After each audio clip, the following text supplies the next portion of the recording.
exhibition at the Adventurers Guild. Something that catches your eye.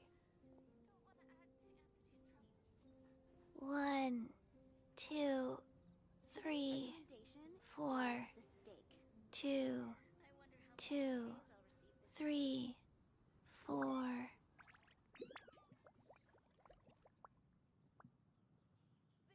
I guess I'll post.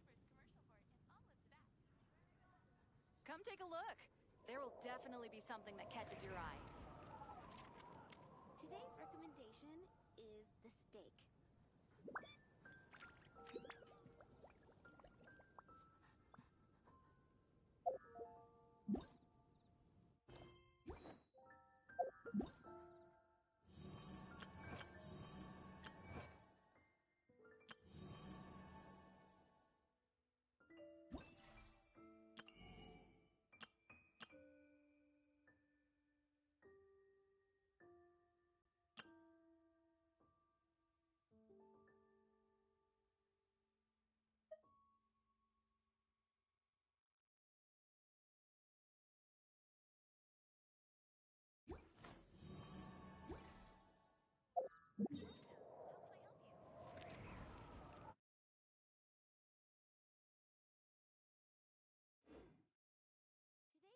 Recommendation is the steak.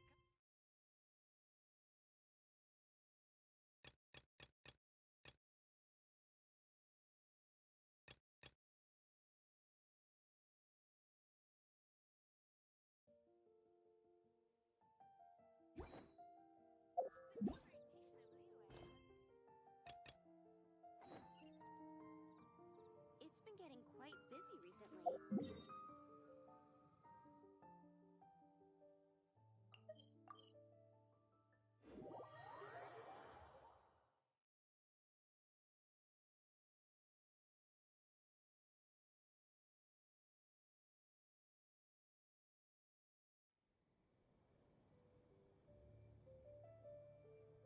One, 2, breathe.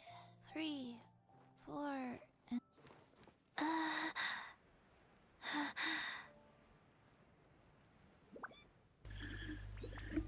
Ja, ich hasse tatsächlich mein Leben, da ich die ganze Zeit lang, die ganze Zeit gestummt war und hier irgendeine Scheiße am Labern bin. Ja, grob zusammengefasst, ich spiele das Event fertig. Also die Hauptstory jetzt und dann die Mission, da ich für den einen Auftrag erst noch die Hauptmission zu dem Event fertig machen muss, also dem Windblumenfestival, und dazu dann noch eben vielleicht das hier anfangen oder an der generellen Hauptstory weitermachen, da ich die ja noch nicht durch habe.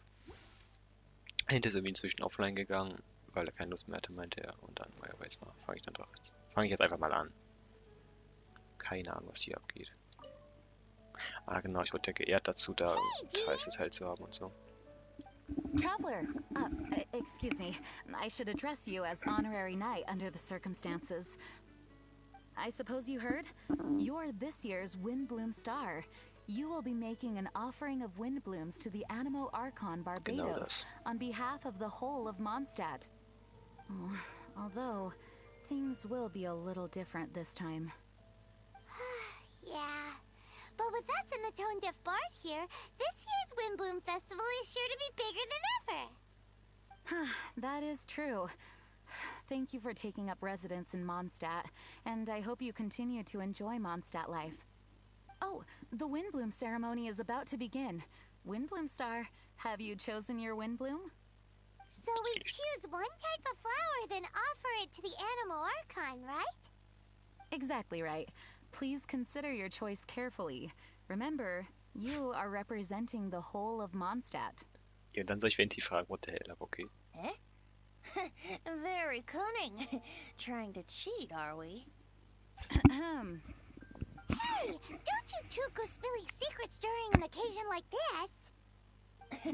They told us. Don't worry about me. Choose something you like. I trust your tastes. So, honorary knight, what is your choice?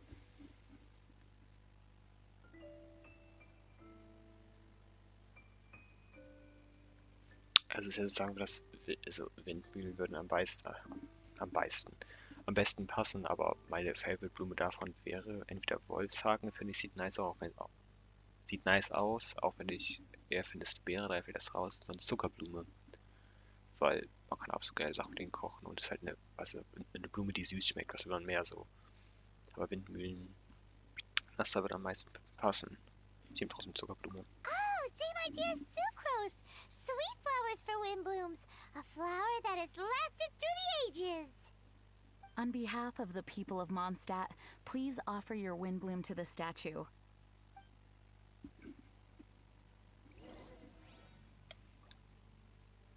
Und wie mache ich das jetzt? Ach, aber da hinlegen, okay. Gut.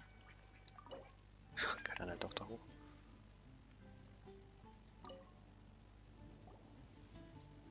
Thank you, Windbloom Star, for your sincere Windbloom offering to the Animo Archon Barbados. May the wind protect Mondstadt. Huh, interesting choice. Mein Gott, ciao. Take a guess. Typical tone-deaf bard. Stop making people guess all the time. Ah, Zatsu, moin. Ich wollte jetzt,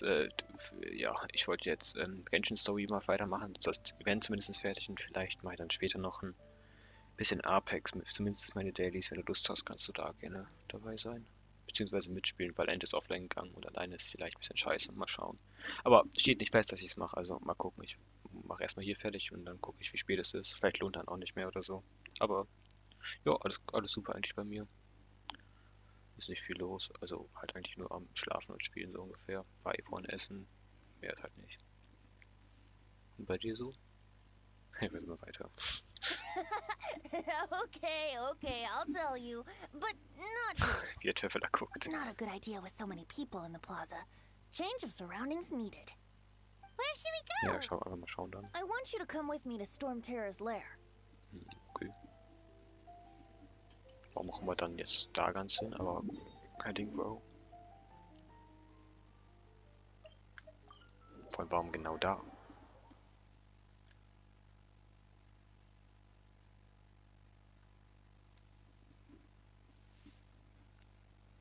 Seit wann lädt das so schnell? Holy shit, was ist da los? It's been a while since I've come here, and things have gotten a little out of order. Traveler, shall we clear the area up a bit? Let's call it our Windbloom gift to Dvalin. Hey, good point. Doesn't Dvalin want to take part in the Windbloom Festival too? He's not here, but I sense he'll be back soon. Right. I'll let you handle that area. I'll take another. Let's meet up top when we're done. Den töte ich noch fix, weil ich brauche... Für irgendwas brauche ich Ruinwächter Drops. Ich weiß, wenn inzwischen zwar... Ach genau, für den... Oh, fuck! Oh, das war knapp. Für den Five-Star-Bogen brauche ich den. Wenn ich auf Child pull, dann wäre es ja gut, dass der Five-Star-Bogen nicht mehr absolut scheiße ist. By royal decree.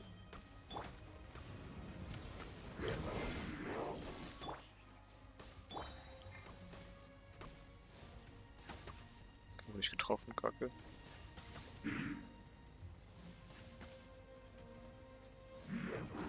Nein. Hab ihn nicht mal gehittet, Kacke. Wieso? Ich habe ihn doch jetzt zweimal ins Gesicht geschossen. Wieso wird er nicht? Dankeschön. What the hell? What? Also, Bro, wenn das kein Cheat ist, weiß ich auch nicht. Oh, fuck. Das stimmt aber echt was nicht. Ah, jetzt hat ja gar nicht lange gedauert.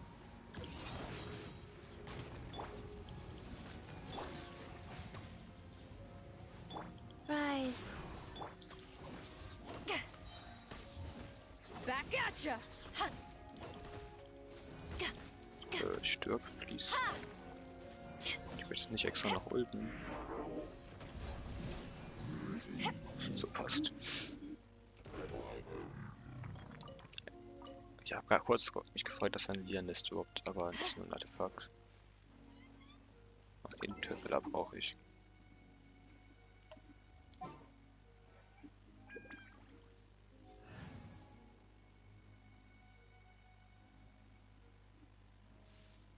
Ja, gegen Fischl würde ich sagen. There's still a long road ahead. so long. Never quite seemed. Das war aus Versehen. Ich schätze, ich muss jetzt den Gegner töten. Und wieso zum Teufel habe ich mir das hier nicht markiert? Was sind doch schon Dickerze, vor allem.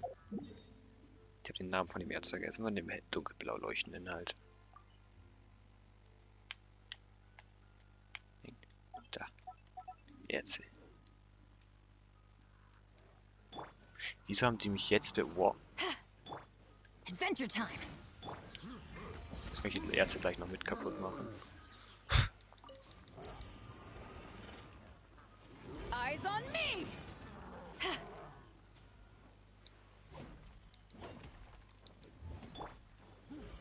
Get out of here. Stirb, please. Der Magier nervt richtig hart. Holy shit. Not bad. Teamwork is dreamwork. Out of the way. Oh, er ist weit weggeflogen.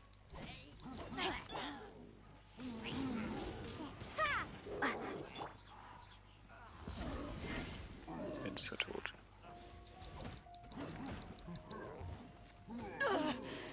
Didn't see that. Let's light it. Nein, keiner. Och man, ich hab's doch gerade kaputt gemacht. Natürlich hat er das irgendwie geblockt. Sacred name, fortune preserver. Life goes on.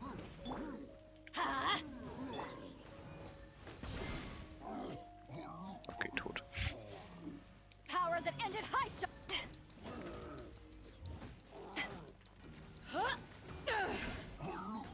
Oh, nochmal 19k. Okay. Ach, die droppen ja nichts, weil es eine Story-Mission ist, vergesse ich immer. Bei Story-Missionen droppen Gegner ja gar nichts. Go.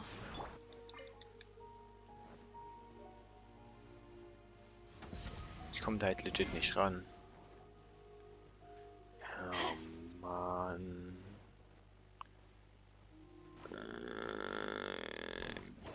Scheiße. Das ist echt maximal nervig jetzt. Ich kann aber hochfliegen, das schätze ich mal einfach. Nicht, wenn es genau jetzt ausgeht. What the? Okay, danke.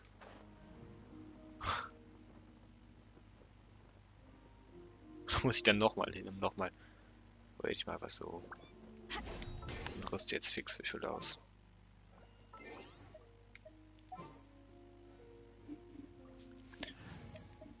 Dann einfach gegen Shishi kurz.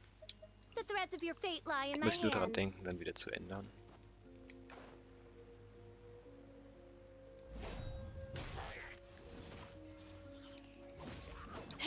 Let's light it up.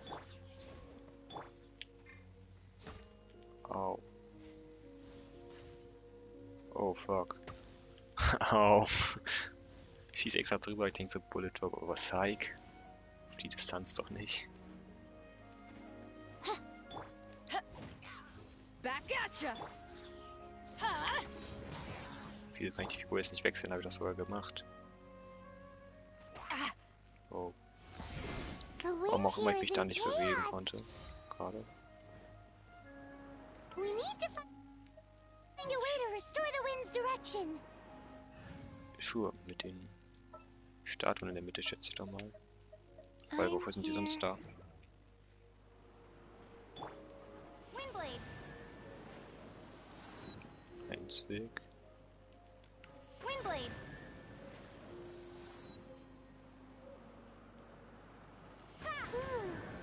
Something's wrong. Muss ich erst drücken und dann? Oh, oder in einer bestimmten Reihenfolge. Hätte ich mir denken können. Rise.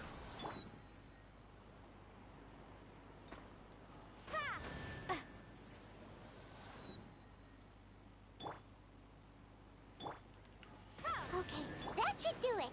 Let's go find our tone-deaf bard. Soweit ich das sehe, ist hier immer noch Wind.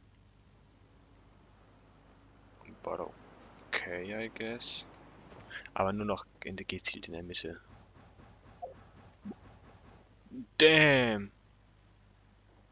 Da Leider hat es nicht ganz funktioniert, trotzdem war das cool. Sheesh. Oh, what the hell? Oh, Venti ist weiter unten. Ich habe doch eigentlich schon diese Woche gemacht, soweit ich weiß.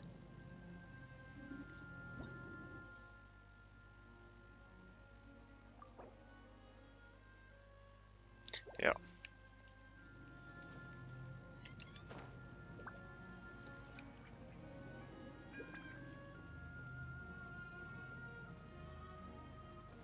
Der liebt dich. Merkwürdig Statue, nee, ein Ruinwächter ist das. Keine Statue, what the hell?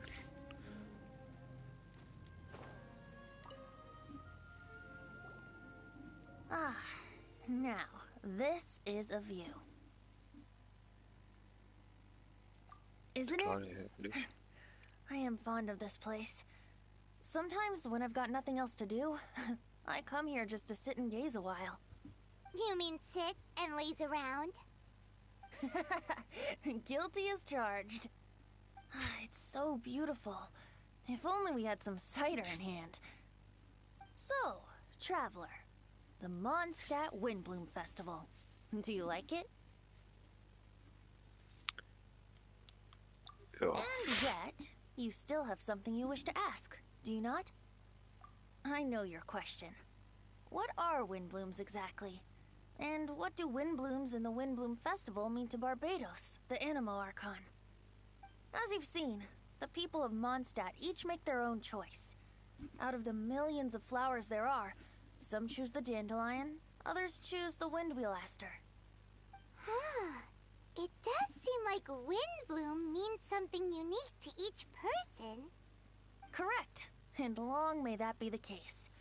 There is no single answer, and no true Windblooms in existence. So, Windblooms don't really exist? The word Windbloom dates from the age of Old Mondstadt. It was a code word that the people used to stay in contact and mount resistance in secret. At that time, the people often said that the stronger the wind blows, the firmer the roots of the Windbloom grow, and the brighter the flowers that burst into bloom. If you want my perspective, Windblooms don't exist. Yet they are all around us nonetheless. They are the spirit of yearning for freedom, the courage to follow the wind wherever it may lead. All objects that are beautiful and worthy of blessing. All can be Windblooms. You can't see them, but you can feel their presence everywhere, just like the wind. Well said. So what are Windblooms? Something that the Animo Archon Barbados will not define. Flowers of blessings, flowers of respect, flowers of love. Every individual has their own Windblooms, and every individual has the right to define them.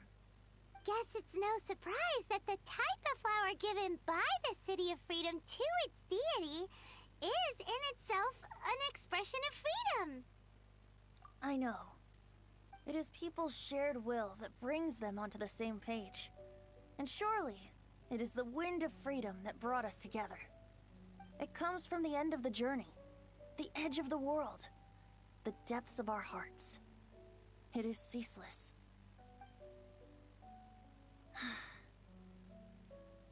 Who was it that stroked your bloody, determined visage? By stream flowing small, by boulder standing large. Who was it that embraced your weary yet noble soul? In dreams deep, in skies soaring, dear friend, I am leading you by the hand, into the night where lanterns shine bright, to tell you a tale of freedom and dreams, the tale of where this festival begins. Damn. Das war sick voll mit der Musik. The Windbloom Festival originated in the Crown of the North, the City of Freedom. Oh, we gotta bring enough supplies this time. Otherwise, you'll go hungry again. So, if you're asking me... Unofficial business? We're grateful to you. As are we to you. Funny, we haven't gotten together for a while. It's been so busy lately. What should we do on this day? Mr. Albedo, How's the research going? we've had a few issues. Have a look at this. Of course, any good tavern offers bar snacks. Really? How should we do it? Who should we do it for? Quietly? Or boldly? Make the first move, or trust a chance. Huh? Look out!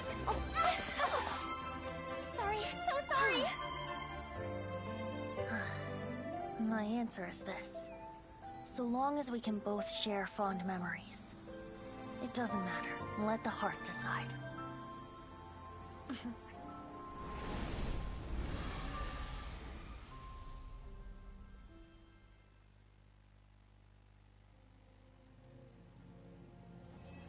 Das war fucking sick. Das muss ich kurz klippen, sorry. Holy shit, war das geil. What the hell? Also, oh. Das war echt viel zu nice. Das war's dann auch mit dem Event, also der Hauptstory von dem Event. Boah, fand ich das so geil? Holy shit.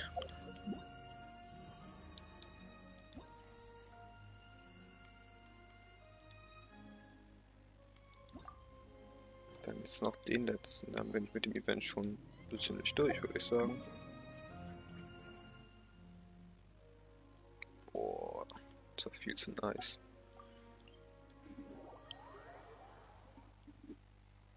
Ich muss mal kurz noch was googeln für Child.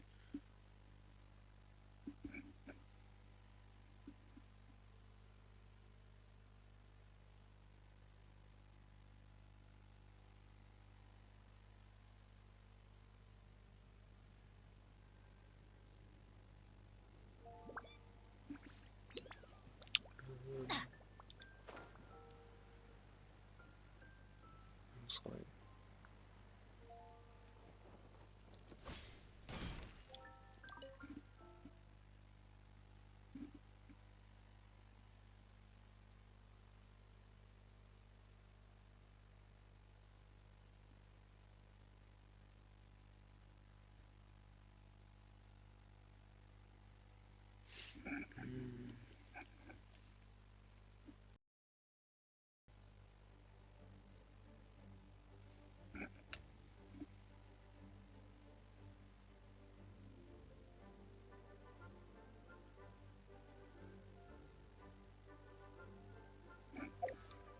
Friede.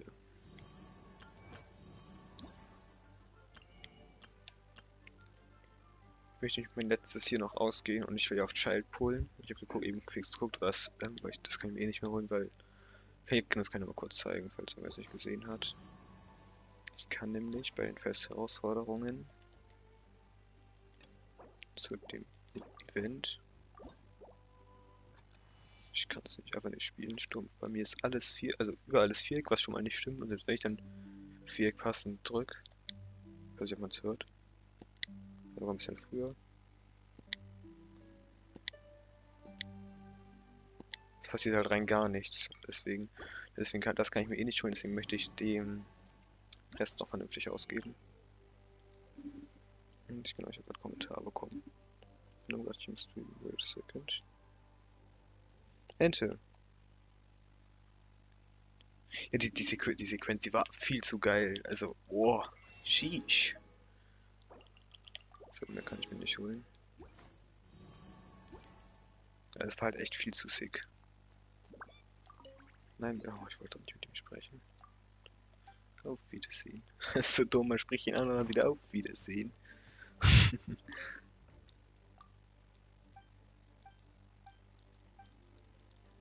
Ja, klar, was auch immer, ich hab's nicht gelesen. Huch.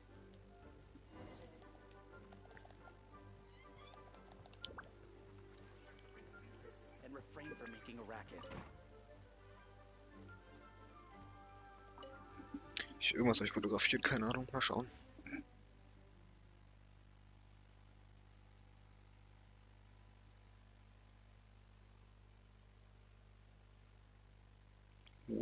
Sheesh. Oh, damn. Das war ein crazy Voice Crack. Also die Sequenz war echt. Sheesh. Die war richtig. Wow. Vielen Dank, dass YouTube 0 Zuschauer anzeigt, obwohl ich und du im Stream sind. Geil.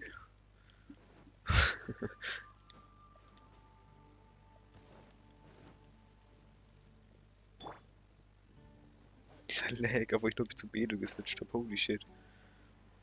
Diese Grafik auch. Damn. Diese Flügel, wunderschön. Ich habe noch nie sowas Schönes gesehen.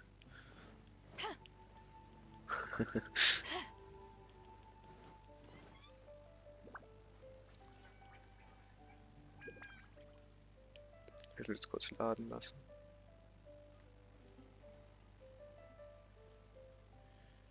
Über. Ah, okay. Das sind die da hängenden Teile. Bevor ich wieder den falschen Fotoapparat nehme.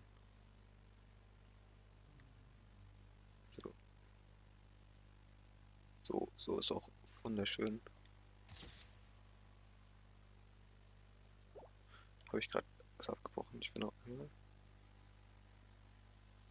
So, jetzt auch nochmal generell alles drauf.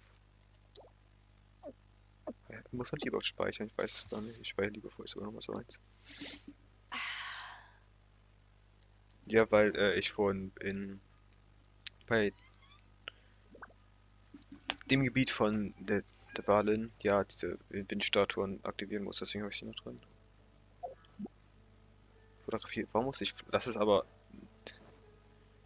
nicht legal. Warum geht das gar nicht vernünftig mit diesem Fotoapparat, den man nehmen soll? Weil man selbst immer auch noch mit drauf ist, geht das halt gar nicht. Man kann so machen, aber weiß ja nicht. Vielleicht hätte mich auch umdrehen können, wird vielleicht ein bisschen besser aussehen, wenn man Bedo von vorne sieht und nicht von hinten.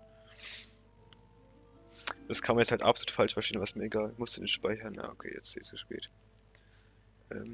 Götterstatue. Wow, die Quest war oben. Die schicken mich runter, um mich das dann oben zu fotografieren. Why? Was habe ich getan? Ich war nicht ganz oben, aber schon ein Stück weiter oben. Hier war es ja. Also, das ist besser als so und dann wieder hoch. Da ist so und dann einfach runterfliegen deutlich besser. Das kann man aufstellen. Okay, aber ja, egal.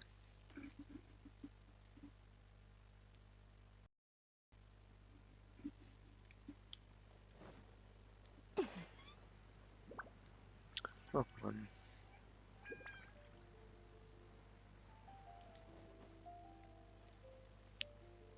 Die kann man nicht mal vernünftig fotografieren, weil die einfach viel zu groß ist. Na, das geht sogar, egal. Warum bitte mal? Ich habe keine Ahnung, warum ich gerade also, man. So, ich glaube, das ist. Ich habe legit keinen Plan, was ich sagen wollte. Holy shit. So Brain AFK, damn. So ist doch wunderschön. Die macht die ganze Statue.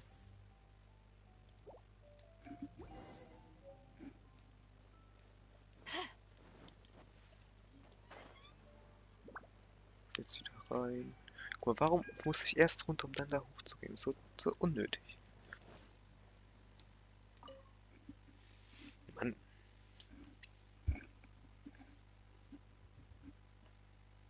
Übrigens frech, dass du aufgegangen bist. Wir konnten gar nicht das Event noch machen. Also diese blauen Teile farben fürs Event.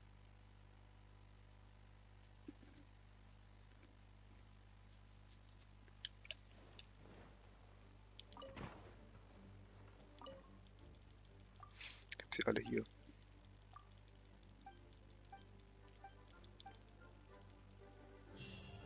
Ach, das war die Question. Ja, okay, das war jetzt easy.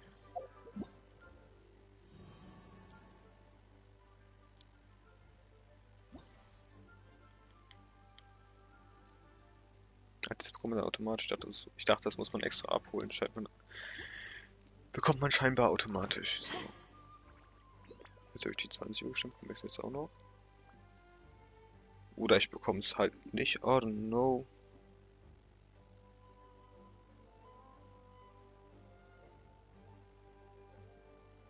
Let's go. Oh. An deinem If you ever bestimmt. want to trade tactics, I'm always ready. Stimmt, Sache. Sonst habe ich ja vorher, ich kann immer noch nicht sprechen. Sonst habe ich ja immer nur die Dailies gemacht und das Harz ausgegeben. Mehr habe ich ja nie gemacht. Und Erze abgebaut, damit ich auch noch das für Battle Pass täglich alles bekomme. Und da ich auf einmal AR 45, jetzt Hälfte 46, glaube ich. Irgendwie so. Ja, das war's schon mit der Story. Ich dachte mir so, let's go, jetzt erstmal 2 Stunden Story ballern und das ging so fix, aber der Clip war trotzdem so geil. Holy shit. Oh. Damn. So, dann ist jetzt die Frage, mache ich das Event weiter? Ich habe so eine Behinderung. Erstmal, also ob ich jetzt Story weitermache oder zu den Minispielen umspringen. War das der erste Garten der Liste? Beim ersten fehlen mir halt auch immer noch 2. Weil das Trittstein Posen, okay. Habe ich zweimal verkackt und dann nie wiederbekommen. Barrieren, aber das hatte ich noch nie, kann das sein?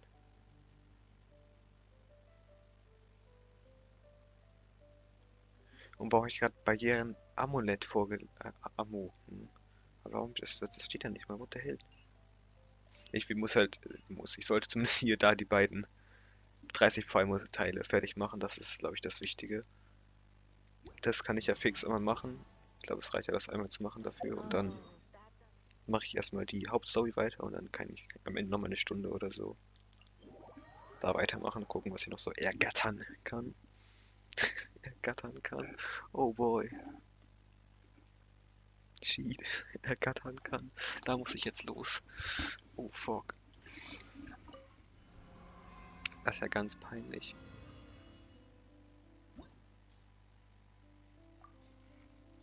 Noch cringer kann man echt nicht sein. Fucking ergattern. Dann ist ja komplett egal, welchen man spielt. Nicht schnell Auswahl, so.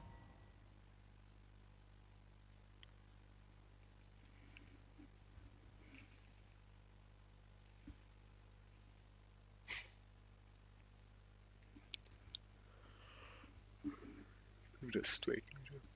Ich hab Hunger auf Kuchen. Wir haben Kuchen. Aber ich habe mir keinen mitgenommen. Kacke. Ja, meine Mutter hatte ja gestern. Ja, gestern war das Geburtstag. Deswegen war doch Kuchen. Och, sag mal, da habe ich doch. Da kann man.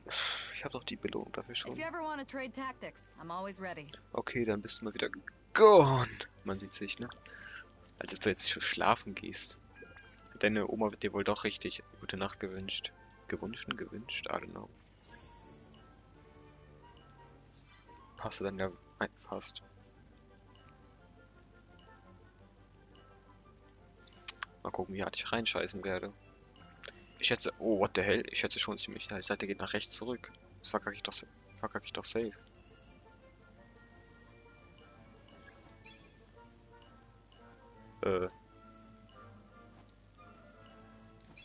Ja.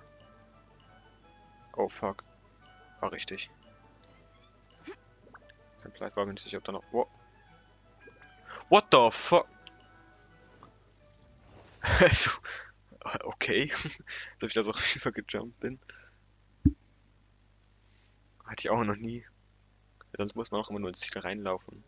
Wahrscheinlich damit man nicht mehr so hart mit Venti cheaten kann. Ja, danke, bitte. Jetzt darf ich nur nicht verkacken. Ich wette, ich verkack's. Let's go. Oh, erstmal reinsweaten. I see. Mann, ich werde doch eh reinkacken. Ich hasse mein Leben. Teilweise ist die Scheiße hier auch echt schwer. Sage ich ihm dann das, okay? Was auch mal das da soll. Oh, fast zu weit.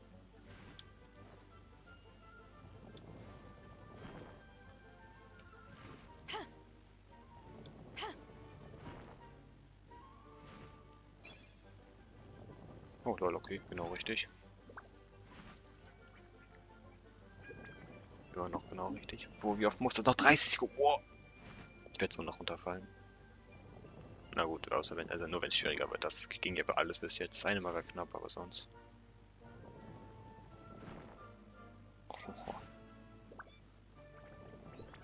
Nein.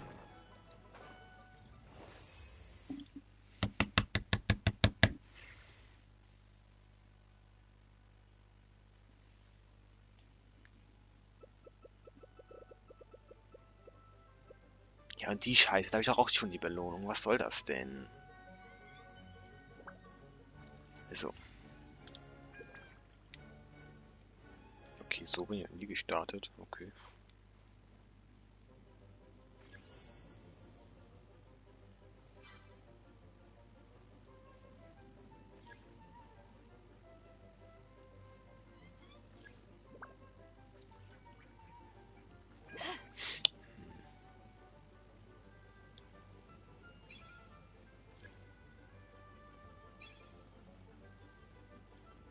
Oh, ist gesperrt, alles klar. Aber warum auch immer dann da kein unsichtbarer Wand ist. Keine Ausdauer, holy shit. Okay, einen warte ich dann lieber noch. Ich hasse mein Leben. What the fuck? Egal, die Belohnung hatte ich eh schon, aber trotzdem, what the hell? Nicht mal... Oh, stressig ohne das letzte. Ohne das letzte echt stressig. Fuck.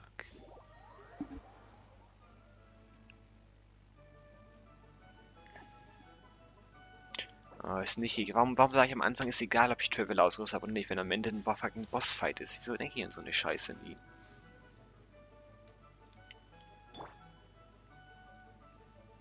Sind wir auch der Ruinenwächter, oder?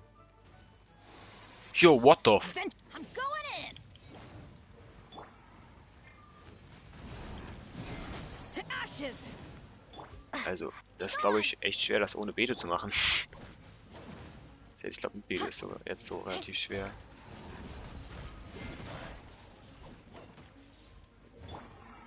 Get out of here. Oh, ich mache den Glocken, schade. Okay, die machen absolut nicht viel Schaden, damit habe ich nicht gerechnet.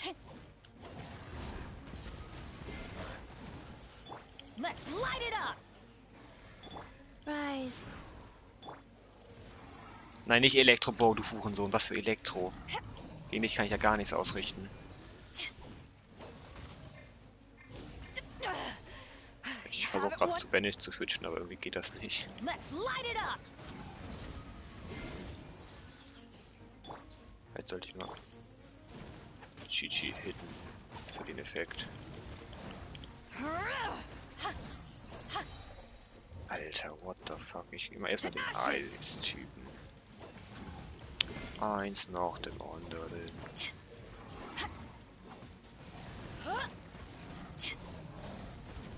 Alter, was zum Teufel ist happening?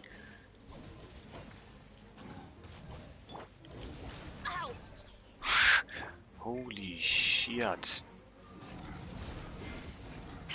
Right.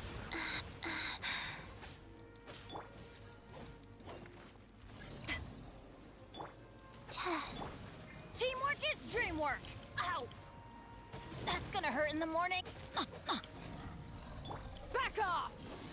Doch, hallo. Holy shit.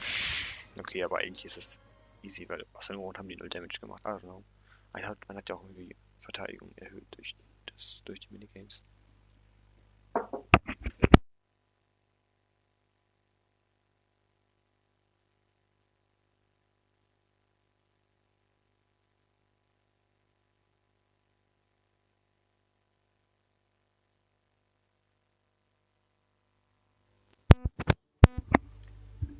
So, Entschuldigung. Ich habe gerade Paluten bei dem Abenteurer gelesen.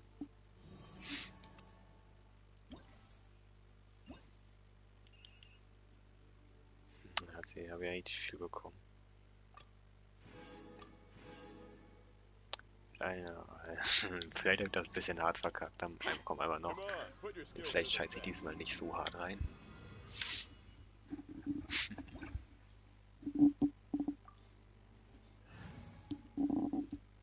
Diesmal vielleicht. Nun würde ich sagen, vom Damage hier am besten. Aber Bogenschützen brauchen wir ja nicht. Oh man. Creeper. Oh man. Wie alt ist das jetzt eigentlich schon?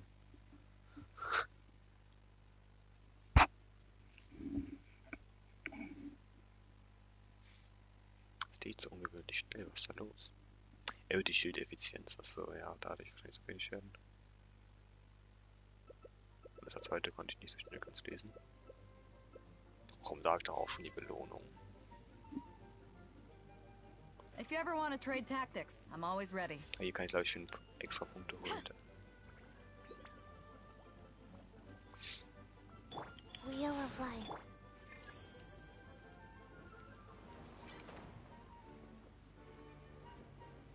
Simpel.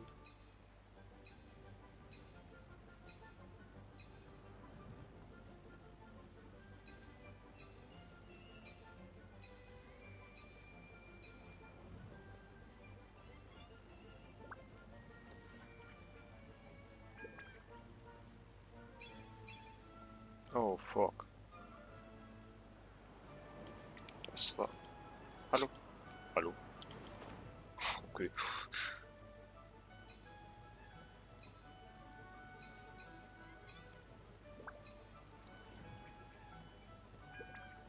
Oh.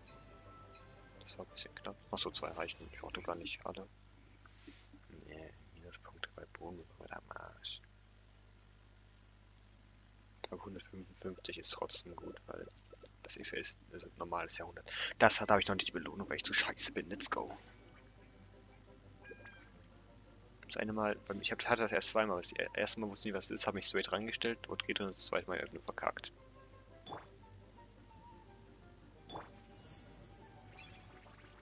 Okay, das habe ich noch nie gesehen. Faster? Okay, faster. Nein, oh fuck. Faster? Holy shit, Okay, das war schön faster. knapp.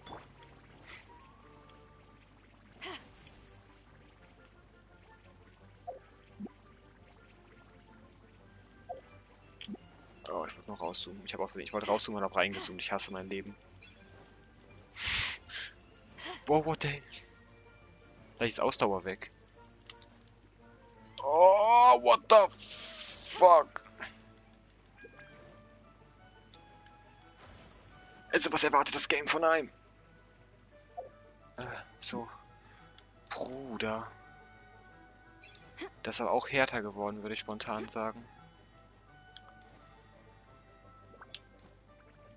Please.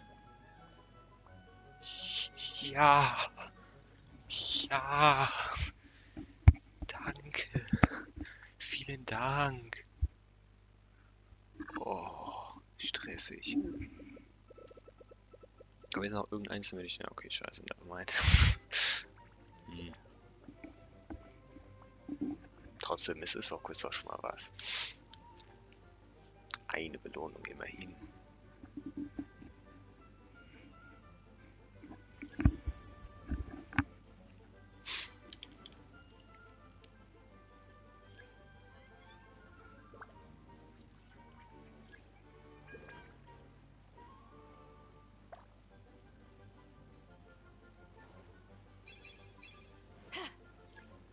Jetzt, oh, wir sind auf 5. Jetzt habe ich die maximale Punktzahl, jetzt könnte ich sogar verkacken, aber das wäre egal. Oh ne, man ja, kommt ja Minus, wenn man verkackt. Vielleicht wäre es dann nicht ganz egal. Easy. Einfach der Profi. Der einzig wahre Profi. Okay, aber mit 120% war es, glaube ich. Mehr Angriff ist das doch absolut easy. Da möchte ich aber sehen, wie viel Damage Bedu macht.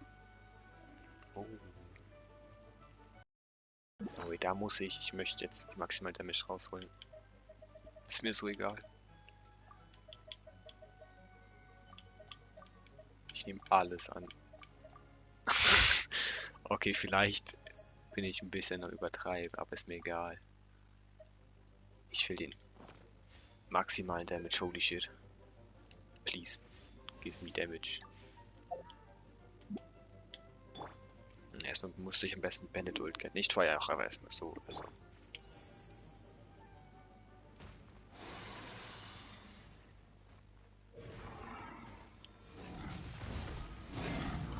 Die sind beide instant ausgewichen, let's go.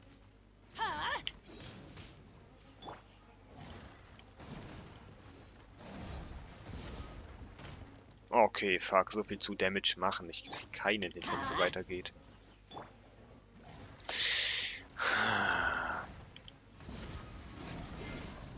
So sehe ich nicht mal, wie viel Damage ich mache. Let's go. Get out of here! Adventure time! Ja, super, dann machen wir Eis, ne? Aber ist gut, weil ich ja nochmal extra Superleiter. Wo man sieht halt gar nichts am Damage, den man macht.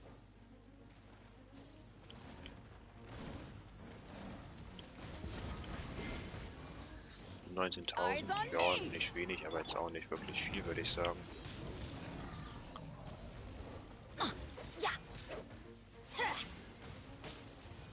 Let's light it up! Ow! What the hell?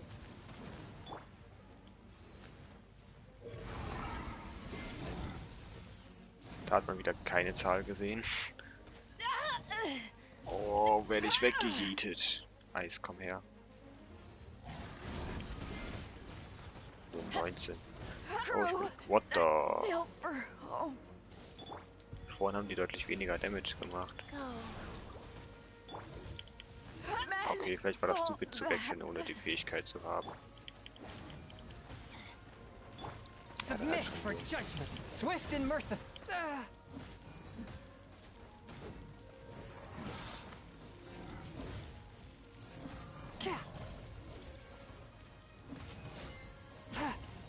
Holy shit, die haben nicht annähernd vorher so viel Schaden gemacht. Fehlen noch 2 Heiler, let's go.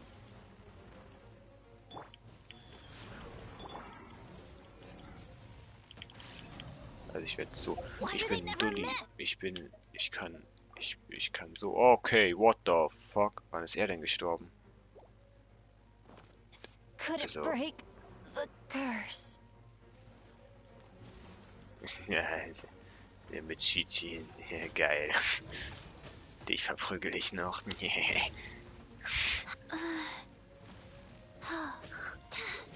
Also, boy, mit Chi-Chi. Also, sterben ist schwer mit Chi-Chi, aber trotzdem.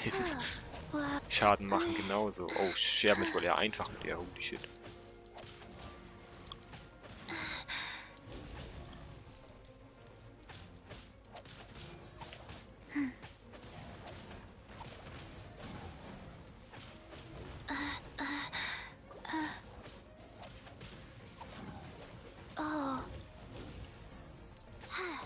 What the hell is happening? Wow. Ja, aber ich glaube, ich gewinne das trotzdem noch. Rise. Keine Ahnung, wie alle anderen so schnell gehen. Jetzt Chi-Chi bekommt kaum Schaden. Auch nur so 1000 halt die ganze Zeit. 500 Schaden. Warum nicht wirklich viel Schaden? Habe ich denn? Ich dachte, ich wäre 5 Jahre gegangen. Details, ich habe ja gar nicht viel mehr. Jo, Chi-Chi, okay, weiß ich nicht. Aber hier, Verteidigung, ja, es ist halt absolut nicht viel. Keine Ahnung. Faster? Okay, faster.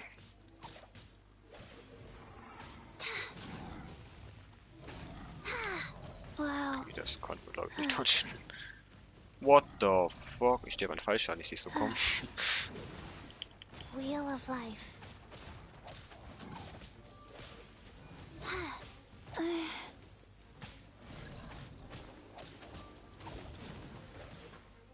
Ich meine, irgendwie kann ich mit Chi-Chi nicht sterben, also...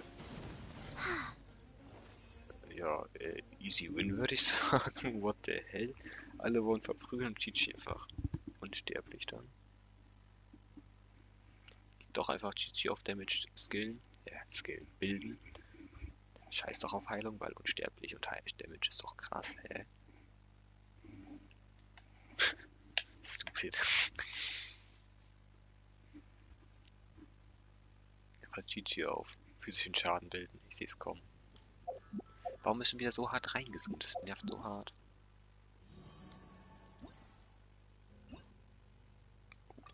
Drei Belohnungen, okay. Das hatte ich noch nicht mit den Wasserbla. Oh. Okay. Da fehlen mir nur noch ja die 2 neuen, die ich noch nicht mal hatte. Oh, wait.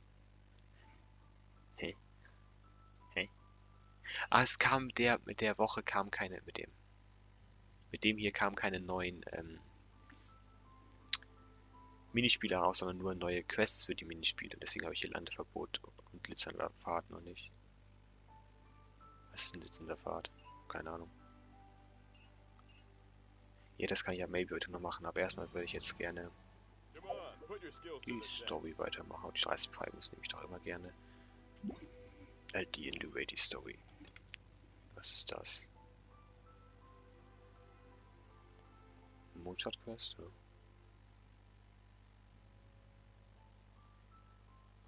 Der Held der Nacht, das gibt's immer noch. Ich dachte, das hätte ich damals irgendwie für alles fertig gemacht. Egal, dann mache ich mal die Hauptstory weiter. Nein, das nicht.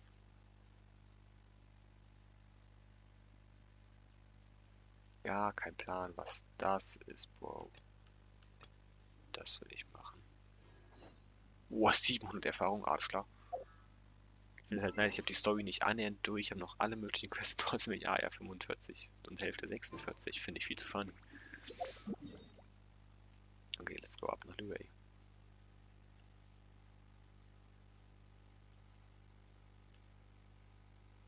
Es wird vielleicht zu einer Statue der Siebenden, weil alle Charaktere tot sind, aber passt schon.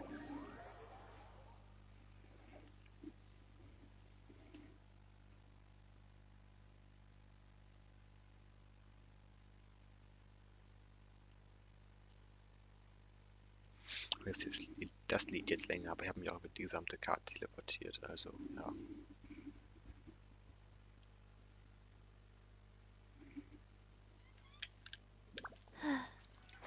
Nach unten. Oh, wie die Lampe mal angehen. Cool.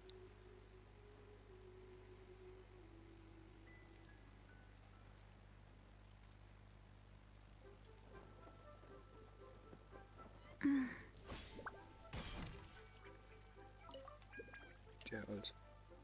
Ah genau, ich will zu Dings. According to coaching, this is what we should say. Ich möchte nach oben in Dings, um Dings zu besuchen. Yes. Excuse me, do you sell the moon here? Yes. How many would you like? It's not convenient to speak of numbers here. Ah, well said. Please, use this to ascend to the chamber. Yes, speaking of which, are you two the guests that Lady Ningguang has arranged to meet with today? Die Namen straight vergessen, weil keine Ahnung. And yet the code they used was not the one for guests, but for the Yuheng. What's going on here? Ja, Queen. Ist gesagt. Straight Ladebildschirm, okay.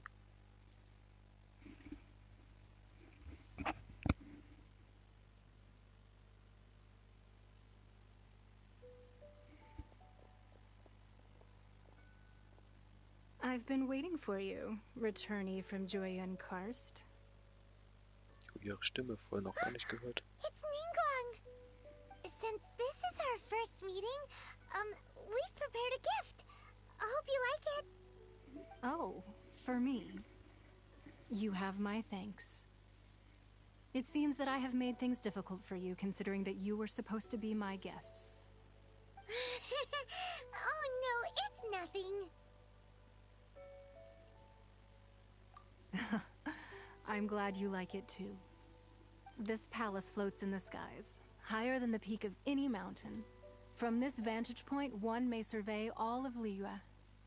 I have been gathering the funds necessary to build it from the time I began learning the merchant's craft. And since becoming the Tianquan, I have spared no effort in hiring the best craftsmen to constantly extend it. At first, it was but the size of one room. Now, it is large enough to blot out the moon in the skies above Liyue. One day, I believe it will overshadow all 7 nations. Yo. Not many from outside Liyue earn the right to ascend to the Jade Chamber. But I have been in correspondence with the acting Grand Master of the Knights of Favonius, who spoke highly of you. As such, I have been putting eyes and ears out ever since you reached Liyue. What?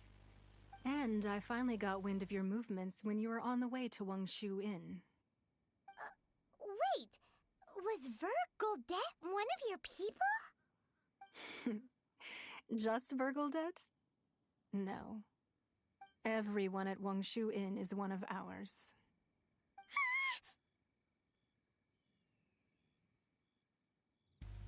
Sheesh. Palmer sagt dazu Prozent. Kein Plan, wie das Symbol heißt. Prozent, Sternchen und Punkt, Punkt, Punkt, Ausrufezeichen, Ausrufezeichen. Genau. At the Guizhang Ballista, yes? You weren't peeking on us from the skies the whole time, were you? I fear that peeking would have been a little difficult from this altitude. Our eyes and ears are more than sufficient. You two are very interesting people, after all. It would be natural to take an interest. Well, I wouldn't expect you to trust us, considering that you have had far more interactions with the Adepti. The reason I invited you here was to clear up some misunderstandings.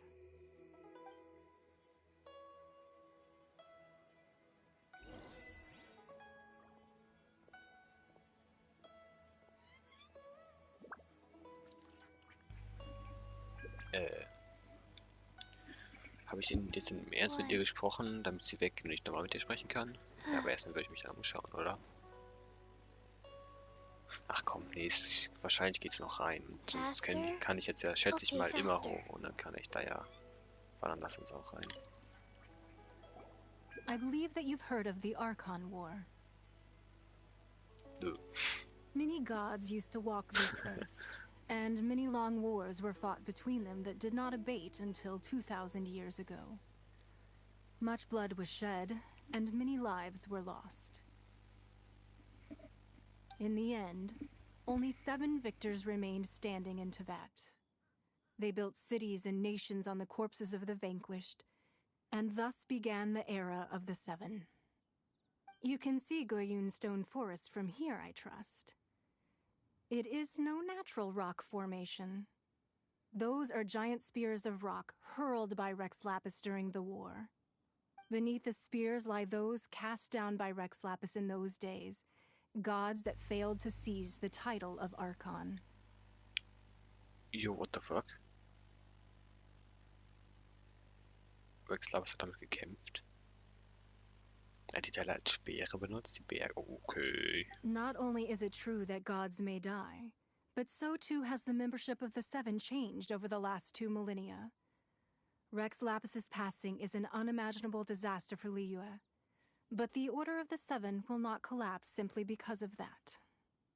Another Lord of Geo will arise sooner or later. Yet, how are we to forget Rex Lapis?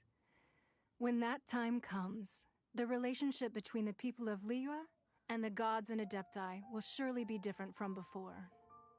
Even in a new era, the Liyue Qixing remain Rex Lapis's former subjects.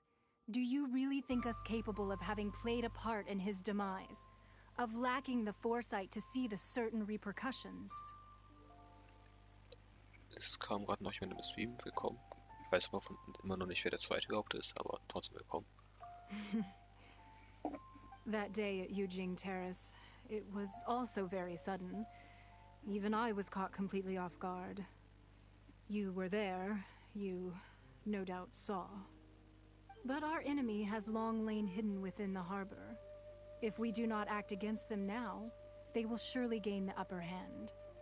Hiding the Exuvio was a necessary maneuver to take the initiative back, to play the spider while our foes scurry about.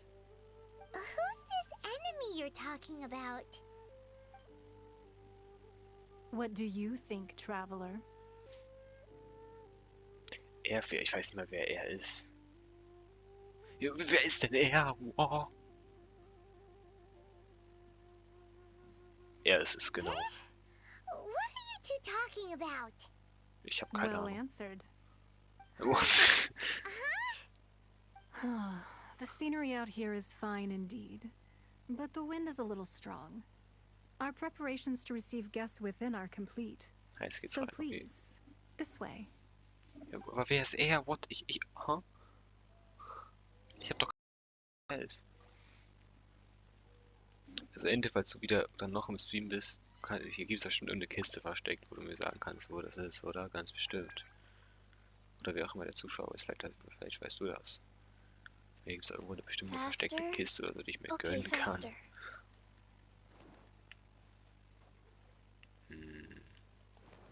Egal, erstmal mache ich weiter.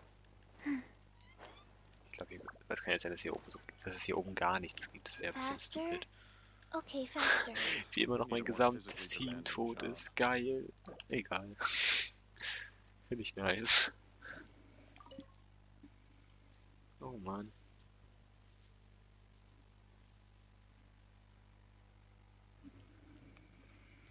Okay, das liegt lang unten. Nevermind. Davor springt es 3 Elementzeichen hoch. Wowee! What a huge hall! Paimon's never seen such a fancy place before. Sheesh. Hier kann man dann woanders noch hin, oder? Nee, okay. Das würde zeigen, ist noch größer, aber sollst du nicht hin. Ich check trotzdem einmal kurz grob, weil da steht auch wieder jemand vor. Sexy Tür, ne? Yes. Oh. Was eine sicke Treppe. Bisschen weird, aber sick. Faster? Okay, faster. Jo, 4 Zuschauer, willkommen im Stream alle. Ich mach grad die Story nicht ganz so spannend, aber ein Kommentar. Hey man, what's up? Ja, Tatsu ist also auch wieder dabei. Oh. Ja, ich mach halt immer noch Story sowas. Was leuchtet da? Bräuchte was? Ich klaue ich einfach, ist mir doch egal. Was steht da? Waage. Ich wollte ja mit dir sprechen und weitermachen, anstatt hier irgendeine Scheiße zu tun. Be at ease, you two. Make yourselves at home if you wish. Can we really? I have invited you two here as friends. And when friends come over to play, our enjoyment comes first. Naturally. Das da drüben ist, ich weiß nicht was, aber was ist das? Ooh, isn't this that legendary wall? Die legendäre Wand. Why, Ach you've so, kept die your Wand. ear to the ground, I see. That's because even the storytellers are talking about it. Everyone's after a piece of paper from that wall. It's super famous. That's because that wall records Leo's secrets. Merchants have always been attracted to secrets.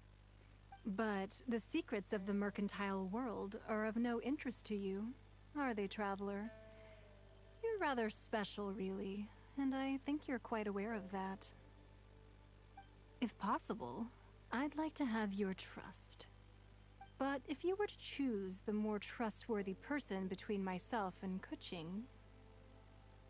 Oh, das Licht auf einmal.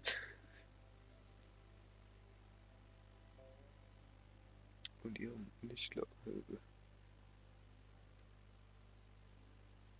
Wer ist Secret? Was? Das ist Squeepsis. Ich habe keine Scheiß ausbringen. Was ist das? You'd pick Kuching? Nah, I had a feeling. I originally thought her a bit too hard-headed. With someone of her character on the Qixing, I've had some extra messes to clean up behind the scenes. But after she said those words, the time of the Adepti has long passed. If even the Liyue Qixing don't want to face that truth, then what future is there for Liyue? Well, I must say that quite a few of my doubts have been dispelled. I won't deny that Rex Lapis's passing seems advantageous to us. But, for Liyue's sake, we cannot allow ourselves to be shackled by rumors of our usurpation of power. Indeed. It seems that you understood what I meant to say from the very beginning. I called for the gag order and for the Exuvia to be hidden to temporarily stabilize the situation, and also to prevent something similar to the incident in Mondstadt. With Rex Lapis's death, the Fatui have busied themselves with many clandestine actions beyond their diplomatic remit. As the Tianquan, one responsible for Liyue, I cannot be too concerned with appearances when opposing them. Allowing the rite of parting to take place was also meant to buy some time for us to take control of Liyue's administration. It's exactly as Zhongli said. The Qixing only provided the venue for their rite so they could use us for their own ends. Wait, that's right. Speaking of ends, could I say one other thing? Of course. Paimon's heard that anyone who sends a greeting gift gets a little something in return. So, does that include us? It's all right. I like direct people. Well, we have made quite a bit of trouble for you recently. How about this? You can pick any one object here as you please, and you may take it with you. Yay! Damn. I was just waiting for you to say that. Let's see, what should we get?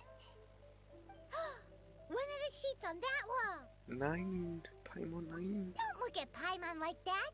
One of these sheets of paper will sell for crazy prices, even if it's only as large as Paimon's fingernail. Just imagine how much more a whole untorn sheet would sell for. Let's grab one, the biggest one. Nein. Brr. Eine Schatzkarte ist ja nicht mal. Egal. Huh? Well, that was an easy search. The biggest sheet is right up there in the most obvious spot. Let's go with that one. La la la la la. Let's see what's written on it. Huh? There's a place marked with a circle on here. Oh, could it be treasure? Whatever it is, it better make us filthy rich. Let's see what's written over here. Sigil of permission, something, something, Fatui, research, copy. Huh? Aw, that doesn't sound like treasure at all. This piece of paper shows that a Qixing spy discovered traces of classified Fatui research on the Sigil of Permission. Oh, Ningguang did say that the Fatui have been up to all kinds of mischief in the shadows of Liyue, spreading rumors, wanting to get their hands on the Archon's body and whatnot. But research on the Sigil of Permission? Paimon wonders what they're up to. Speaking of which, there's also some connection between you and the Sigil of Permission. Seems there's still more for us to find out. Oh, you really think so? Well, should we not go then? Doch. Oh, so you're saying that it's precisely because we can't completely trust Ningguang that we should confirm the truth of what she says for ourselves. That's way out of Paimon's league. Paimon thinks she's been nothing but good to us. Anyway, we'll see if you're onto something. Before we look for Zhongli at Dihua Marsh, let's go to the place marked out on these papers and see if the Fatui really are up to no good there. Okay. Also bisschen weird, wie Mann, bisschen weird, wie sich das jetzt entwickelt hat, aber okay. Ich scanne trotzdem weiter Bücher, da ist sie auch sogar. Als ob sie uns da nicht gehört hat. Jo, genau, holy shit, alles klar.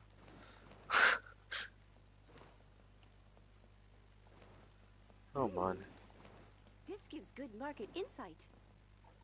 Lady Ningguang looks Hallo? stunning today. Ja.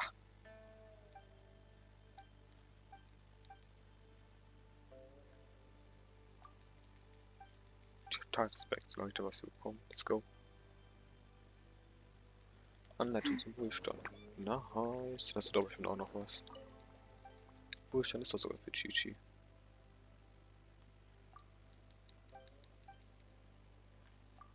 Ich verehre. Ja.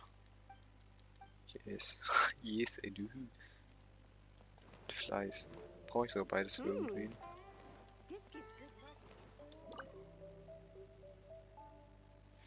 let's go.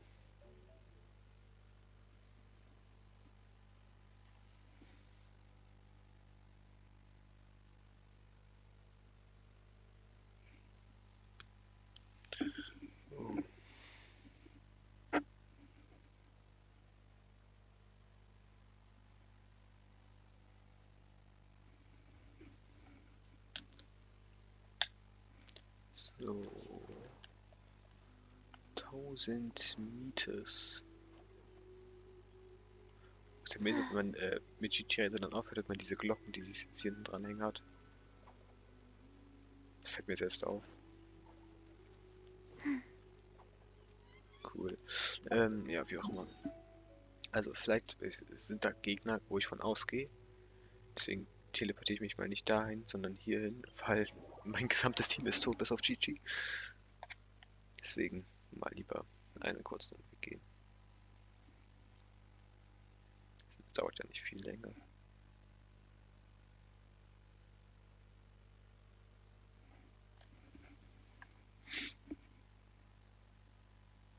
One, two, breathe. Heilung, please.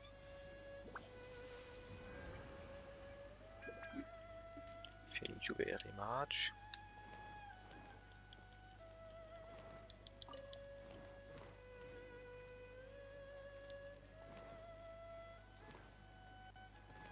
Okay. Ja, komme ich ja vernünftig hoch.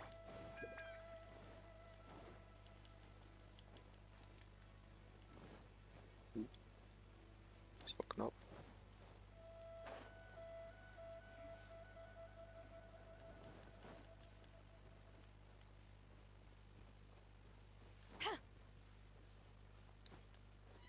Ah, jetzt bin ich hier.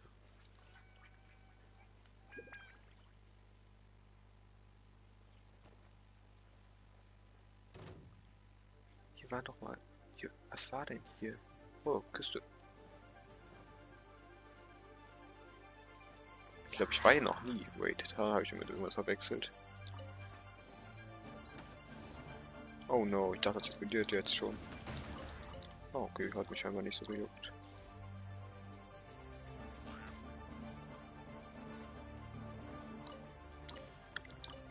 Nice Kiste, yes. Very gut Kiste.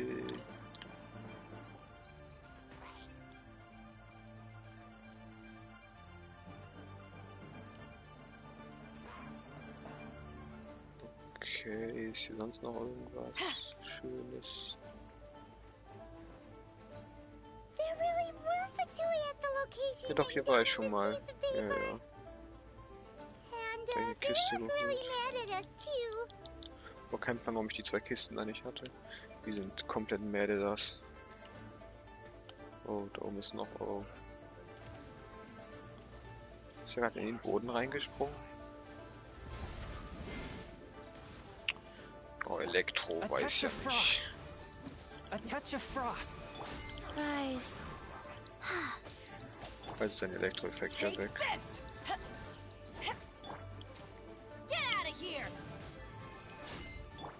Ich meine, dieser Eiswerfer ist viel zu überpowered vom Schaden her.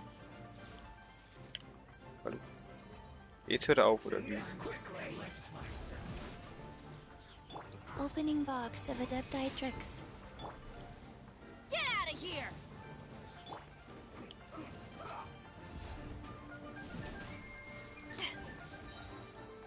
Power that ended Was macht der Eistyp da? Er hat nicht so Bock, mich anzugreifen. Take this! Na, erstmal stirbst du, please. Forth, my blade. Submit for Bringt judgment. dein Schild ja auch nichts. Huh?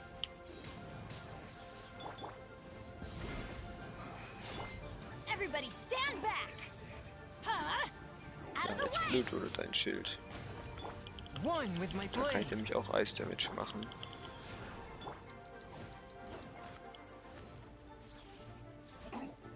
Take this! Okay, dann greif mich nicht an. Ist nicht verpflichtend. A touch of frost. Huh? Spirit Blade! Attack!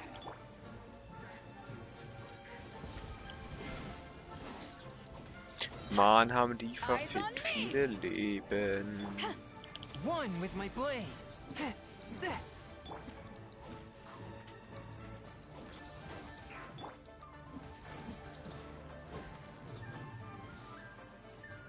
Ist ja gar nicht lange gedauert.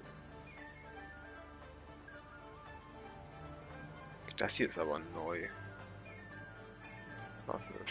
Dadurch, vielleicht auch nicht. Einfach, vielleicht bin ich doch einfach nur noch nie durchgegangen. Oh. So sollte die Kampfmusik und alles enden.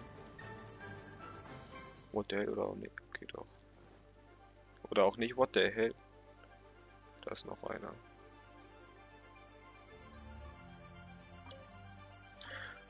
Boy. Bo, wie du mich noch siehst, weiß ich auch nicht.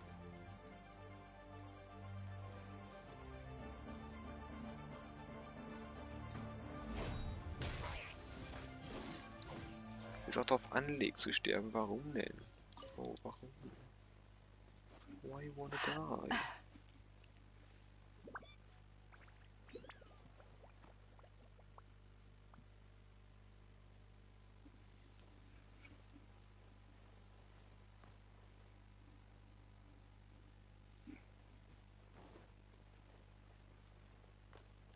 Oh, das ist ein Vertun. Ich glaube, das ist ja egal. Oh, das ist noch einer. There are so many here. And some stacks of blank paper too. What are they for? Paimon's seen this pattern before. But where? Oh, Paimon knows! It looks just like the sigil of permission the child gave you. But how did a relic of the Adepti end up in the hands of someone like Child? Suspicious. That's kinda sus. Oh, that's right. Cloud Retainer said that when the Lord of Geo created the sigil of permission, it wasn't to be used as some old relic. Talismans like that were once used in the Archon War to channel divine powers. Maybe the Fatui are copying the sigil of permission in hopes of achieving a similar effect. Being able to channel divine power in battle? Whew, that sounds pretty dangerous. Natürlich bin ich was im Schilde. Thickens. We'll need to keep an eye on Child, that's for sure. Alright, that's enough sticking around here. We gotta go meet up with Zhongli soon. The last stop on our rite of parting preparations tour is Dihua Marsh. Let's go! Paimon hates being late. Ja, dann go.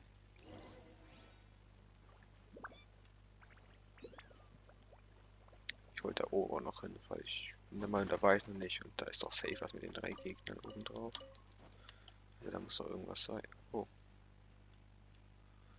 Auch dieses Scheißrätsel, stimmt, hier war ich schon mal. Kein Mensch weiß, in welcher Reihenfolge man das aktivieren muss.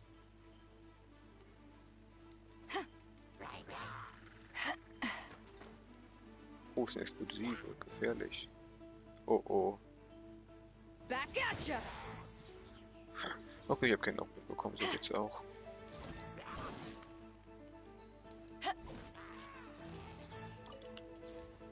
Als ob der noch lebt.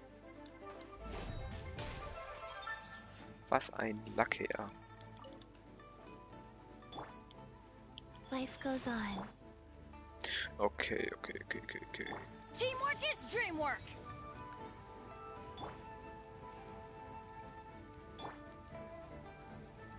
Ich möchte fix voll heilen. Wenn die GG-Fähigkeit mich dann heilen will, danke. Ja, egal, dann let's go.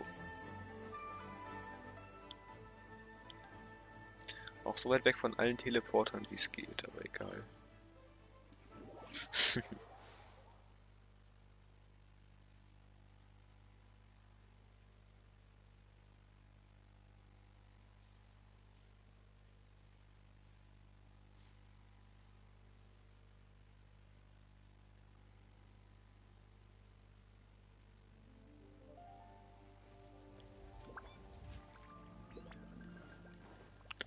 Ich möchte nämlich noch mit.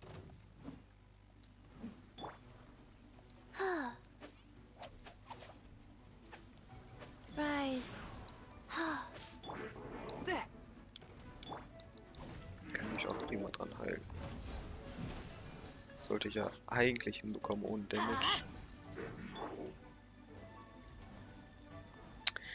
Außer mein Fernseher will jetzt ausgehen, what the hell, und ich sehe nichts. Ist übrigens relativ gut. Oh, hier. Augenschaften ist übrigens. Holy shit! Oh no, der fängt so auf mich drauf.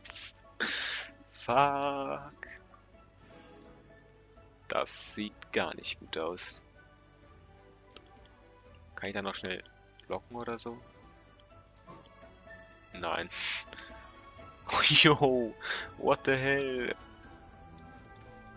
Hat nicht wirklich viel Schaden gemacht, aber trotzdem. Okay. Oh, was auch immer das war, warum Vito 55 fallen lassen hat, weiß ich auch nicht. Wow.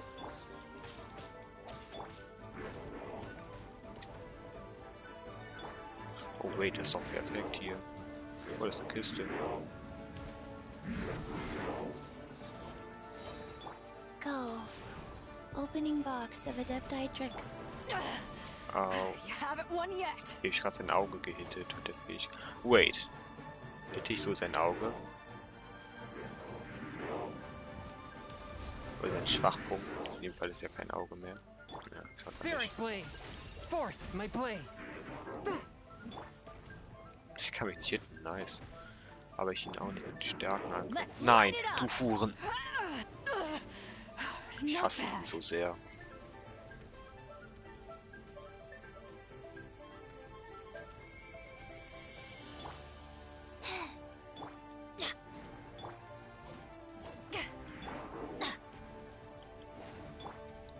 Mann, warum hat er so viel AP? Ich wollte es eben schnell, I see. Studi. To ashes. Wheel of Life.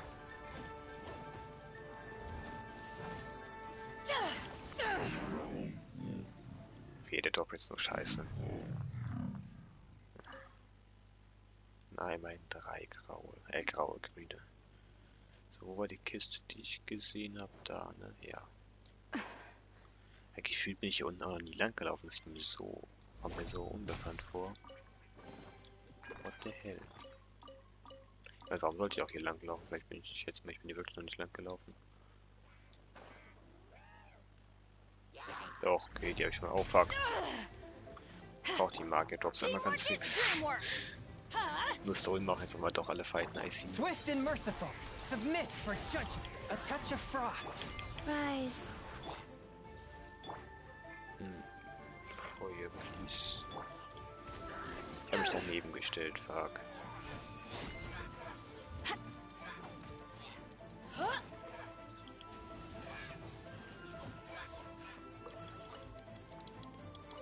Oh, er gibt lila. What? Danke. I guess. Ah, genau. Dafür brauchte ich die Magier-Drops ja so. Gut, eigentlich. Na, im Teil auch, genau, egal. Wofür ich die Magier-Drops brauche, war nämlich, um den Feisterbogen zu upgraden. Na, fuck. Na, fuck. Aber um einen lilanen kann ich mir doch safe herstellen, oder? Das geht doch bestimmt. Muss ich gleich mal wieder, wann auch immer mal. Life goes on.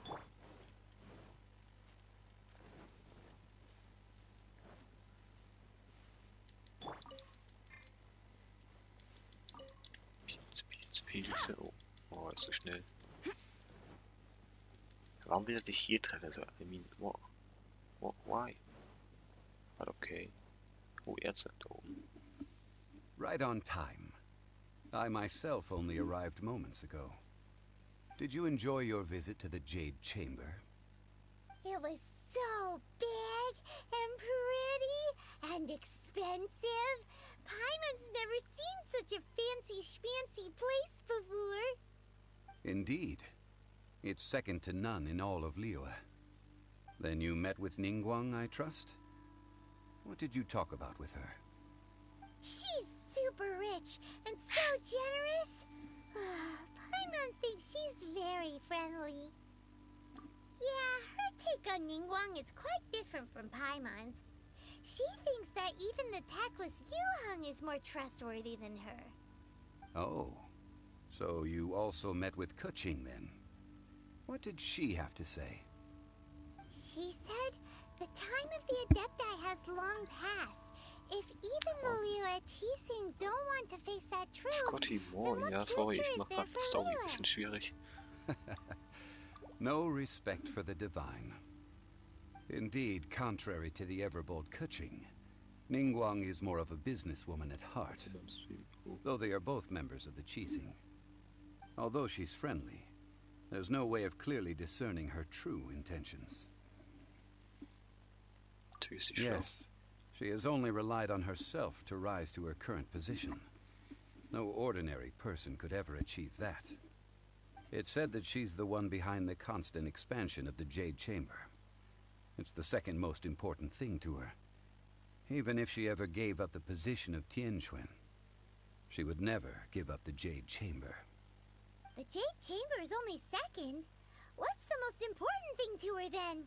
So mich auch. Why, Mora, of course. All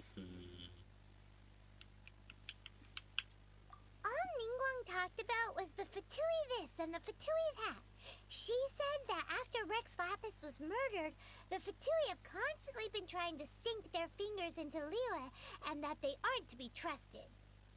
That is how the Fatui have always been. It doesn't surprise me in the least. No matter what they may be planning, you must be careful when dealing with the Fatui. Always be on your guard. So, is there anything we need to get for the rite of parting in Dihua Marsh? Yes, as a matter of fact, there is. Today, we'll be gathering wild glaze lilies. Glaze lilies? But why did we come all the way out here? Doesn't the garden in Yujing Terrace have some? Even Qingse Village has glaze lilies. Oh, right! Paimon remembers that Madame Ping is always tending to flowers. Maybe we could ask her. No. Those lilies have all been gardened by people. They won't do it all. Dihua Marsh used to be full of glaze lilies. It is a sort of joyful flower that listens to human song. Before the Archon War, Dihua Marsh was all dry land and fertile soil. But the war caused landslides, and the land was flooded, turning it into the marsh you see now. Nearly all the glaze lilies were wiped out. Of course, there are some kinds of flowers that have been preserved and gardened by people in the city. But very few people know that glaze lilies may still be found in the wild. Wild glaze lilies have the strongest fragrance. If we want to follow the true tradition of the rite of parting, we must grind up the wild lilies and place the powder in a censer of everlasting incense. But I'll need your assistance in gathering these flowers. No, I need you to sing to them. Singing to the flowers will make them more fragrant. Oh boy. So how good is your singing?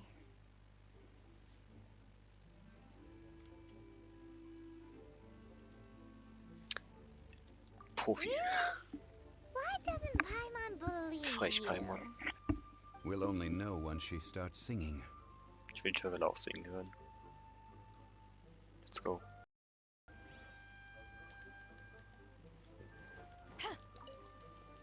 Wait. Fast die Ärzte vergessen.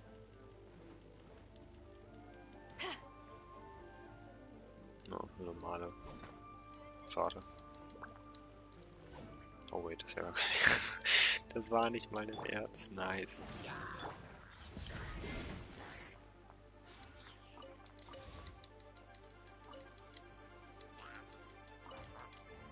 Viel zu Leute macht er 680 Schaden mit dem fucking Stein, bro. What the hell? War okay. Oh, da kommt sogar Heißes raus. Und hier nicht, schade. Okay, wie auch immer. Go. Dann mal weiter.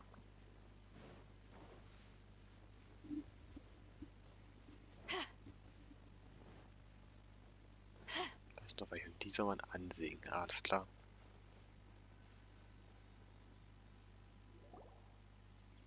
It's time to Let's sing. go. Sing. Whenever you're ready. Da da da da da da da da da da.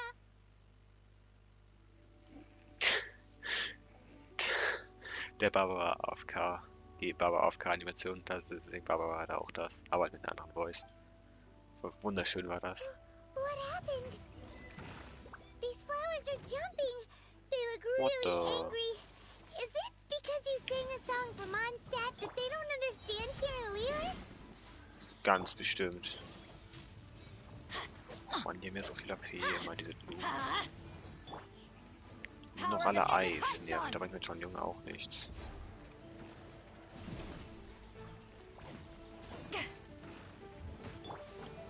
Das ist kein Schild.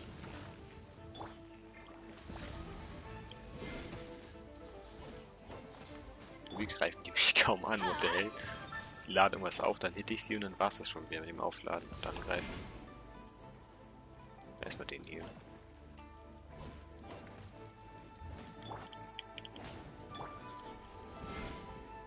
Als ob er das gedodged hat, holy shit. Oh, ist tot. Aber meint wohl doch nicht gedodged. Als ob er das... What the hell?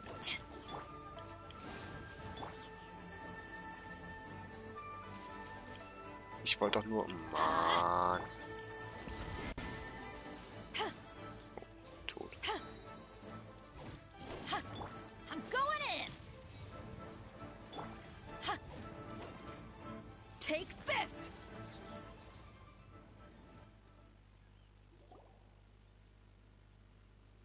Those weren't glaze lilies. Glaze lilies wouldn't hit people. This little monster is known as a whopper flower. Strange. These petals look interesting. The glaze lilies used as a disguise were buried with the whopper flower for too long. The result seems to have surprisingly potent medicinal value. Let's collect what we can of these petals. Well, that's nice and all, but will those petals be useful for the rite of parting? Unfortunately, no. That's so lame. Excuse me. Genshin. Are you searching for glaze lilies? Oh, hey, it's... What's-her-face? Ja, oh mein. Hello, traveler. I'm surprised you still remember my name. Sure. Ah, that reminds me. How was your visit to the Jade Chamber?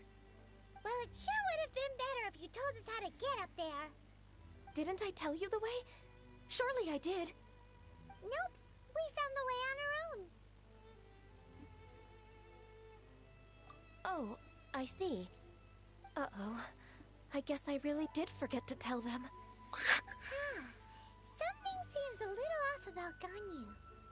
She's acting different from the first time we met. Where's her serious attitude now? Ah, well, I met you at that time as an emissary of the Tianquan. But now, I am simply out on a stroll to see the flowers.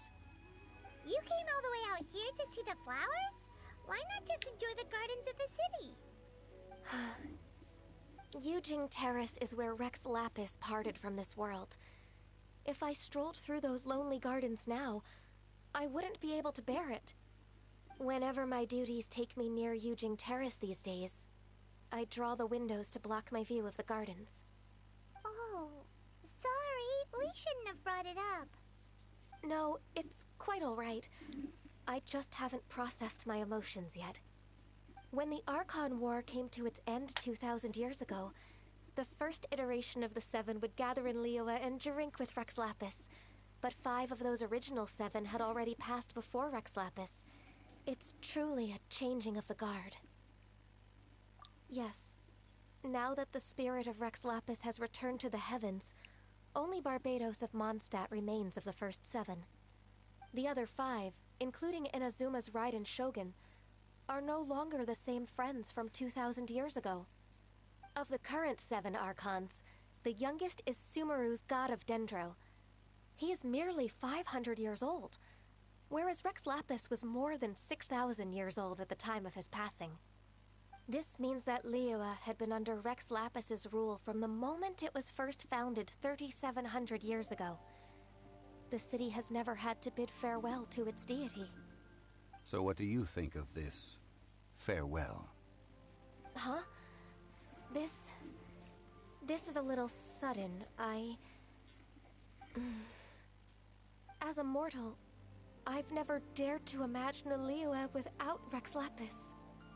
But as an Adeptus, I think I will eventually come to grips with reality. Since Rex Lapis has passed, the time of Liyue's contract with the gods and Adepti has now reached its end. Huh? Did you just say, as an Adeptus? Yes, I am a mix of human and Chilean. Adeptus blood flows through my veins. I fought for Rex Lapis and the city of Liyue during the Archon War. After the war ended, I signed a contract with Rex Lapis and took the position as secretary for the Qixing. I've continued those duties to this very day. Well, let's save that conversation for another day. You say that you are here looking for glaze lilies? I also know where wild glaze lilies can be found. See, I've just picked one myself. Here, you may have it if you wish. We dare not refuse it. Oh, so did you sing a song before you picked the lily? Indeed, I did. I know this tradition well. In fact, I sang a local Liyue ballad to it.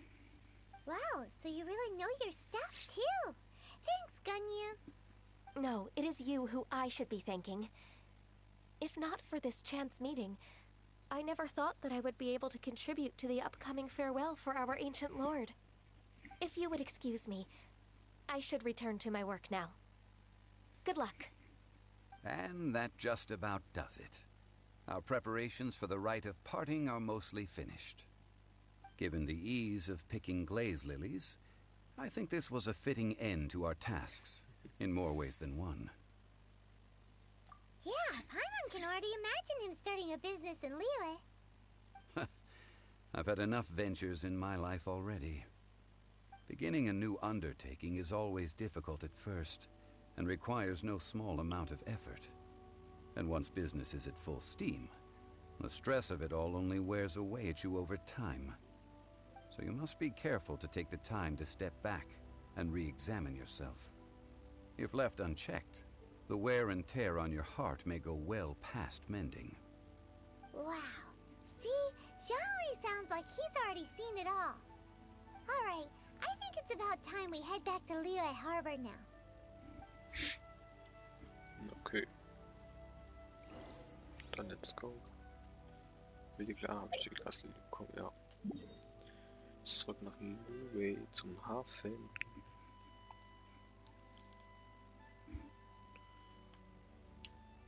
Ich würde sagen, dass hier der Hafen ist und hier, nicht hier, aber dann wohl nach da.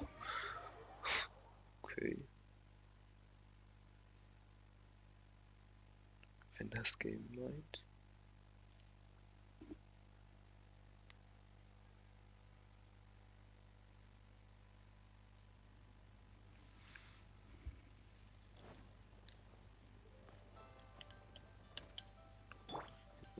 Life goes on. Off we go! Huh?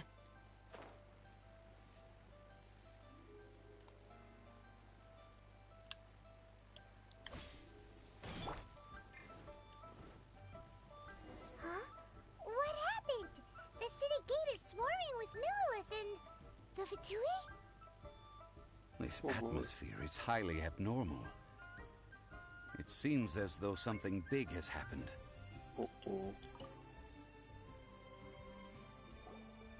Ah, to Wangsheng Funeral Parlor. Mr. Zhongli, I presume. The Millilith are watching our every move now. These are desperate times. We mustn't act rashly. Desperate times? The Adepti of Joyun Karst are finally on the move. Do they intend to exercise force? Most likely. I've heard that some members of the Qixing have already gone to meet them. Well, I say meet, but it's more like they're attempting to stall the Adepti outside the city. However, both sides were quite obstinate and hit an impasse. It seems inevitable, given the current situation. The Adepti do not acknowledge the Qixing. They only acknowledge the contracts of the Geo-Archon. If the two sides come to blows, Liyue Harbor will be in no position to stop them. Surely the Liyue Qixing are not the sort to give in so easily. Their boneheadedness is known throughout the lands.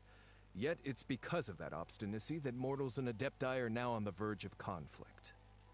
And what now? How is it that the Fatui have come under fire? That's all Ningguang's doing. She proclaimed that in these tumultuous times, the Millelith must rein in the actions of the Fatui.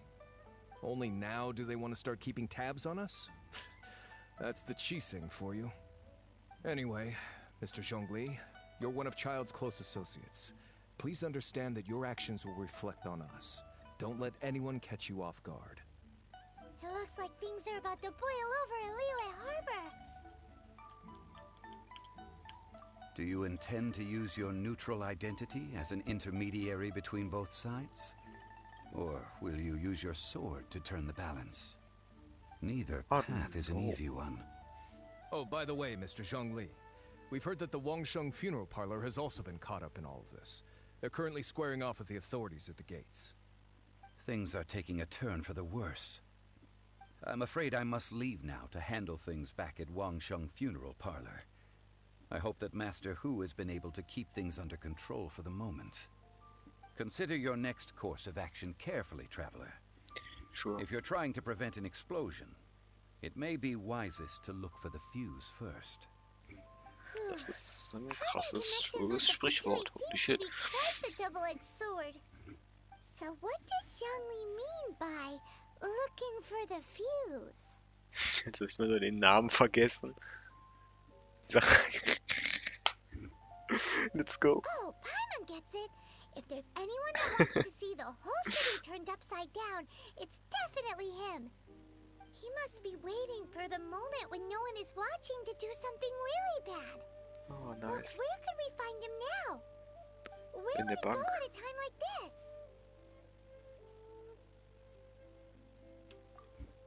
Die Bank würde ich schätzen.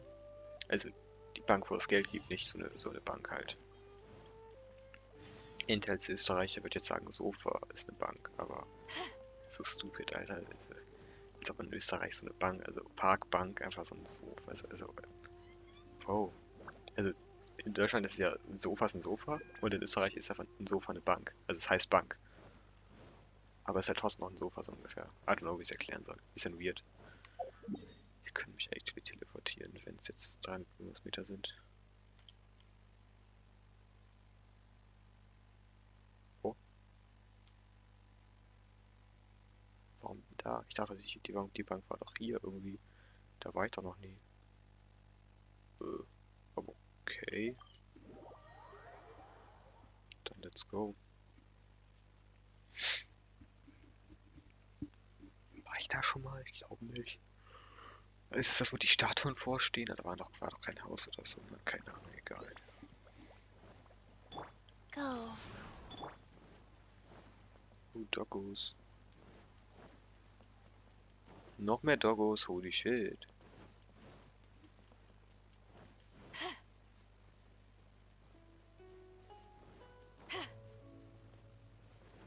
Nee, es war jetzt mit den Statuen, keine Ahnung.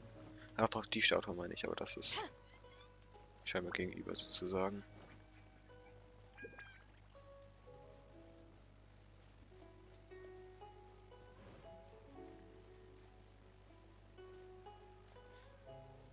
Let's go.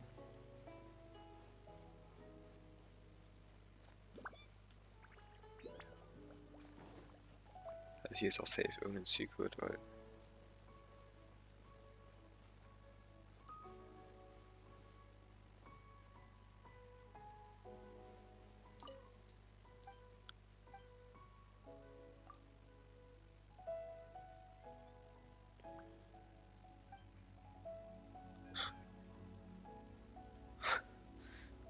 was ist denn hier los?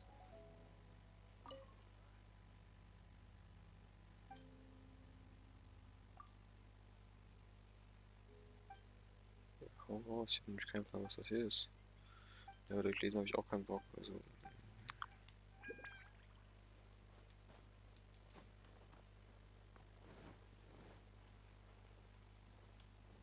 Bisschen kaputt, würde ich jetzt spontan sagen.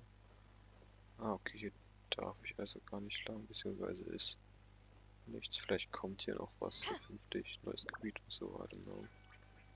Ich schätze mal schon, weil bei Drachengrad war das ja auch so, dass das so ein kleines Vorgebiet ist und das ist ja auch sozusagen ein kleines Vorgebiet. Gehe ich mal von aus, dass es so ist. Dass es einfach nur ein zukünftiges Gebiet ist. Ja, okay, nee, hier war ich noch nie. Nicht schön.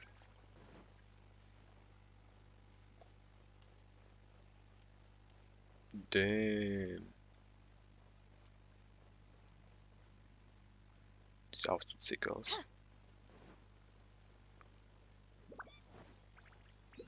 Muss man ja eigentlich screenshotten, aber kann man ja auch mal anders machen. Hä? So, Gold erwartet dich. Nutzt die Belohnung. Gar nicht. Let's go. Muss ich jetzt fighten oder wie? What the hell? Ja, Standard-Team würde ich sagen. Irgendwie will ich immer noch nicht schon jungen leveln, weil, I don't know, ich nehme ihn ja eh eigentlich raus. Spätestens wenn ich auf Child pull und dann ihn natürlich bekommt, wie ich bekomme, ich raste so aus. Entschuldigung. Wow! This is the Golden House? Damn. Oh, das ist eine Menge Cash, gönn mal. It looked impressive enough from the outside, Damn. but who would have guessed that it was even fancier on the inside? And so full of Mora. This is where all of Tibet's Mora is minted, right? In that case, maybe they won't notice if a few Mora go missing. Oh, so it's a trap. Tricky, Wir werden tricky. es jetzt einfach nur lassen. Good thing Aber Paimon's trotzdem got gönn you mal. here. But even if we can't take any, we can still have a closer look, right? Or Muss better nicht yet, sein. take a nap on top of a mountain of Mora. It's like a dream come true. Nach dem Leichnam sehen. Von Leichnam. Oh, right. Back to business. It's quiet. Too quiet. Hat er nicht bewacht oder so. Sollte es doch eigentlich, wenn es eine Bank ist, sozusagen. Something as important as the Exuvia. Huh? Look! What happened here? So. Ja, so viel zu den Wachen. Uh-oh. Paimon smells trouble. Quick! We have to go make sure that the Exuvia is all right. Ah, da ist Rex Lapis Leichnam Dingsbums. Sheesh, da will ich schon. Okay, ist mir egal, ich stand da drauf. Passiert halt gar. Jo, das geht bis unten durch, schätze ich mal. What the hell? Gönn Geld. Oh, fuck, man kann da nicht klettern. Aber ich hoffe, ich komme jetzt wieder raus, dann ist gut. Das wäre es jetzt gewesen.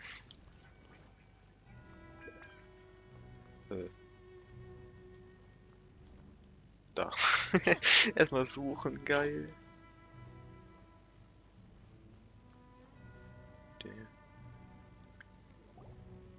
You've already fulfilled your task as guides, so why do you still linger here? Haven't you already seen enough trouble for today? Huh? Who's there? If you were Fatui, I Tried. imagine that you would be entitled to a generous reward from the Tsaritsa herself. But now, you're nothing but dross, and you're in my way. Bro, chill. Where should I start? Well, I've never been one to beat around the bush, you know. But who could have possibly guessed that the god of Geo would mysteriously perish the very moment I arrived in Liyue, and that the Exuvia would subsequently be hidden away? If it weren't for that lovely little rite of parting ceremony you put together, it would have taken me a whole lot longer to get the information I needed. Er ist ein Stopping Hurensohn, the also. Moraments, hiding away the Exuvia. The Chising are really pulling out all the stops this time. So you've been planning to take the Gnosis from inside the Exuvia all along? As one of the 11 Fatui Harbingers, it's my duty to see the will of the Tsaritsa fulfilled. She will get that which she desires. Nö, ich fick dich, Bro. I'm not asking for your blessing, and there's nothing you can do to stop me anyway. The time for discussion and diplomacy has already passed. I mean, if it were up to me, I would have skipped that stage to begin with. But I'm willing to do as the Tsaritsa deems fit. Either way, we now come to my favorite part. A simple pleasure, and one that I am oh so delighted to be sharing with you. The battle. Battle?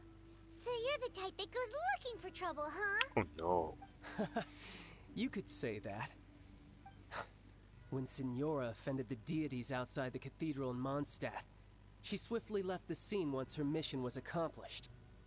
Instead of confronting you directly, she chose to rely on the snow and ice to make her escape. She wouldn't want the knights to come running towards the sound of battle now, would she? When she faces a worthy opponent, she will prioritize her mission, weigh the outcomes, and consider the consequences of her actions. But as for me, the greatest pleasure of being a harbinger lies in crossing blades with strong opponents. We won't let what happened in Mondstadt ever happen again! Oh, so you intend to fight me? Good. I won't kill you, Traveler. I'll just play along, to feel the thrill of battle. Besides, you could never defeat me, not even in your wildest dreams. But fighting talk, I love it. Now let's see you live up to it. Easy mit B, du. Ich block alles, du Hu. This chance is hard to come by.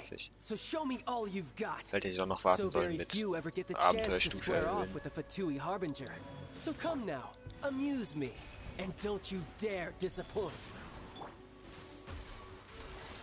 Der Bre ist halt Wasser, also nicht so gut für mich schon jung, Bedu, Chichi. Den schätze ich mal am wenigsten.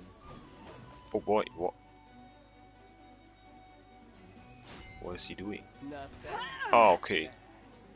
Ich habe nicht mehr Schaden dadurch bekommen. What the fuck?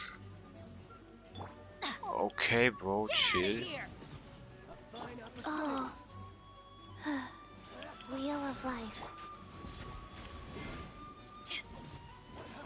Oh, die 18, also ich glaube erst... Oh. Ich glaube, er ist gar nicht so hart. Ich meine, er hat nicht wirklich viel Leben und mit Chichi heile ich mich eh dann sonst die ganze Zeit wieder voll. Deswegen ist er eigentlich, schätze ich mal, easy. Okay, dann mach halt nichts, easy. Aber er greift mich generell einfach gar nicht an, so ungefähr. Dieser Wahl ist ein bisschen insane.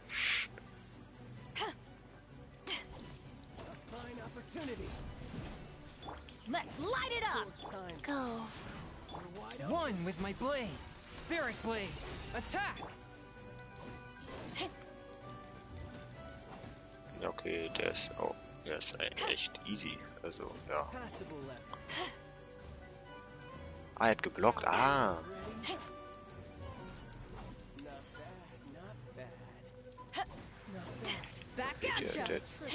Oh, what the hell is this? Good. No wonder Signora was so wary of you. Oh, fuck. Well, that just means I can go all out. Brace yourself. Ziemlich blöd, dass der Bre jetzt Elektro ist, weil Bidu uns... Aber nee, wait, schon, Junge, Leute. Meint. Wait, kann ich überhaupt noch... Kann ich trotzdem noch Damage machen mit Elektro? Oh ja, Elektro macht immer noch Damage, dann ist ja doppelt scheißegal. Okay, aber er ist deutlich stärker. Ich kann nicht switchen, hallo? Jetzt kann ich switchen. Okay, jetzt verprügelt er mich schon ein bisschen sehr härter. A touch of frost. To ashes. Schon Junge und Bedu ist eh immer noch eine zu krasse Kombo. Da kann er mir gar nichts.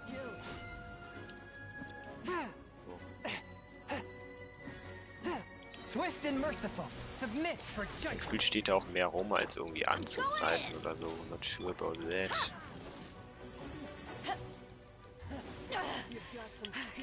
Oh, dieses Messer aus der Luft. Okay, der Bre ist absolut easy, würde ich jetzt spontan sagen. Oh, der Boden ist weg. Wow, wow, wow, wow, wow, ich habe ihn penetriert, what the fuck? Ich habe ihn absolut penetriert, ha? But That's about as far as you'll get.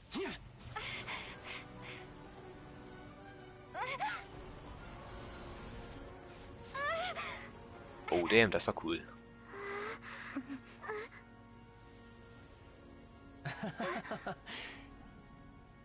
Didn't think you had that card hidden up your sleeve. You were just playing us to get close to the Exuvia! Oh, quiet down. Stop acting like some wide-eyed recruit. You've seen this world. You of all people should know. This should have been expected! Oh, du Hurensohn. Well then, I'll be taking Morax's Gnosis now. Huh? I see. Well, this is most unexpected. You beat me to it, didn't you? Jo.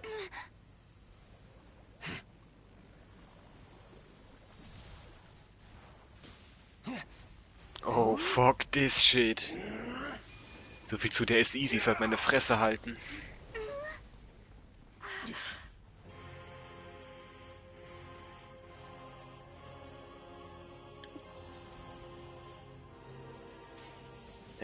Not that.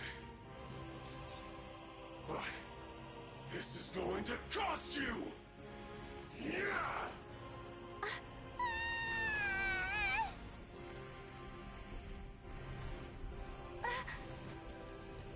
Und der Boden ist voll weg.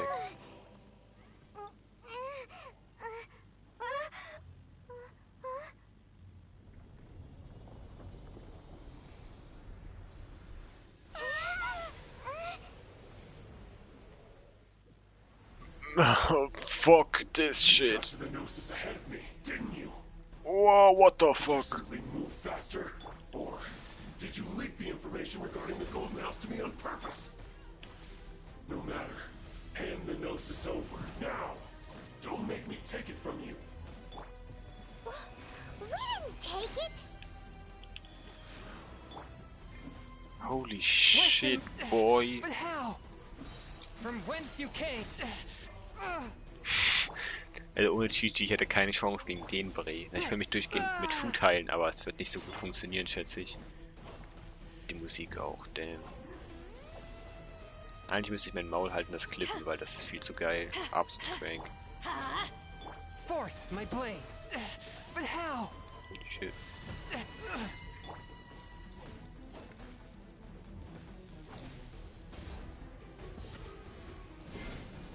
Life goes on. Oh oh. Oh no. Back off! Das hat durch Bedus Schild so hart durchgehtet. What the hell is this?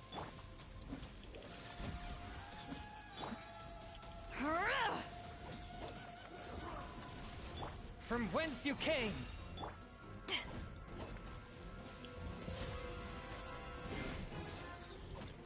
Eyes on me! Rise. Huh?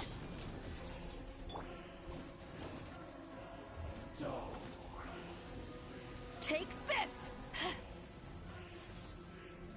Oh, chill doch. Oh, das habe ich fast gewonnen. Alles klar.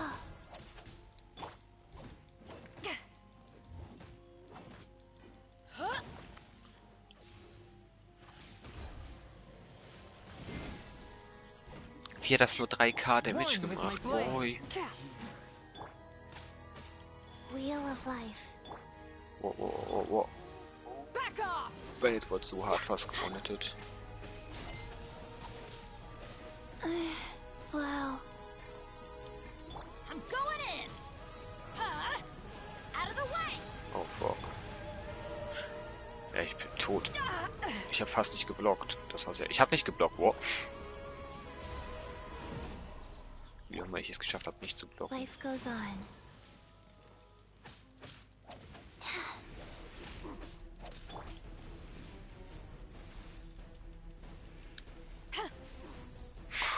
Boy, chill. Ich hab dein Herz, worauf du so horny bist, nicht geklaut. Swift and merciful. Ich habe auch schon die Fähigkeit die ganze Zeit vergessen. Stirb. Oh fuck, hat ihn nicht gedamaged.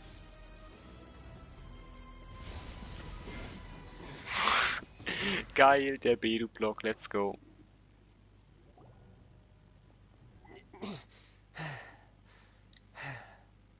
Look! Child's back to normal again! Well then, time to cool off. It seems the burden of the foul legacy transformation was too great for my body. I lacked the opportunity to think this through. And now that I consider the matter more carefully, you never had any chance of beating me to the Gnosis. You had no connection to the Gnosis, no matter where it had been taken. That's what we've been trying to tell you! We didn't take it! Your show of ability today far surpasses that of Signora's initial assessment of you in Mondstadt.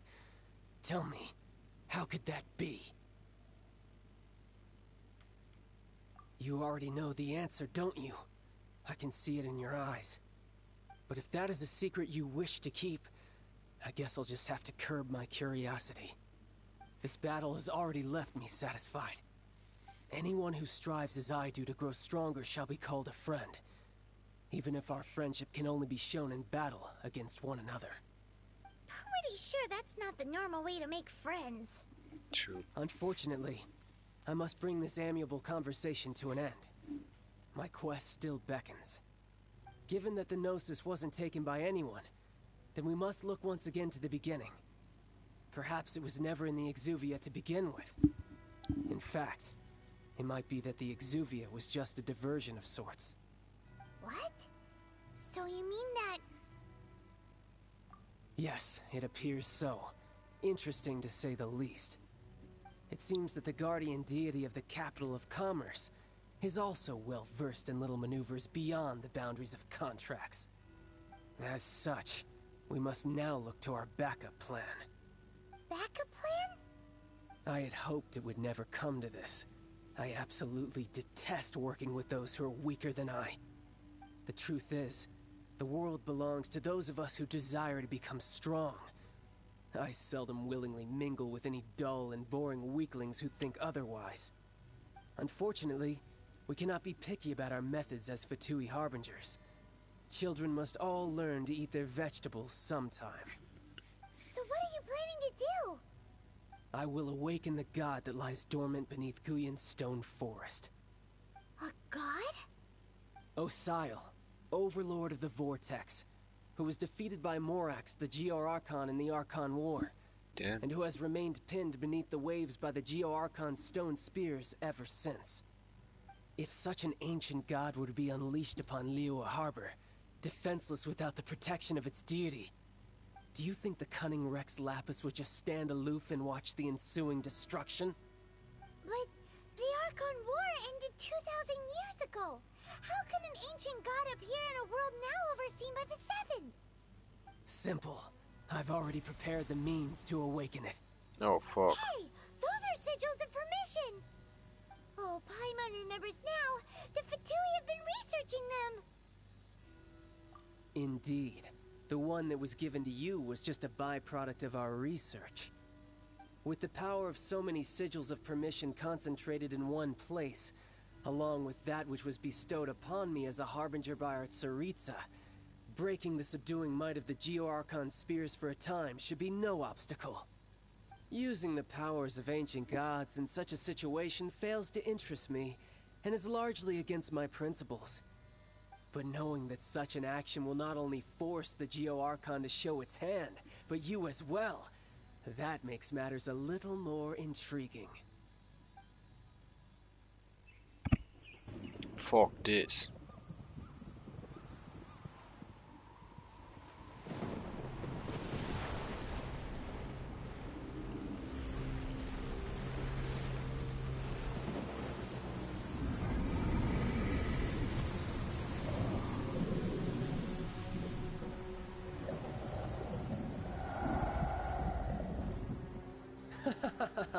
Let's see. Will the nation that has lost its deity be swallowed up by an ancient malice once more? If you wish to drown together with the people of Liyue, you're free to stay and enjoy the show. Huh? He's already gone. That guy is fast. What's going on?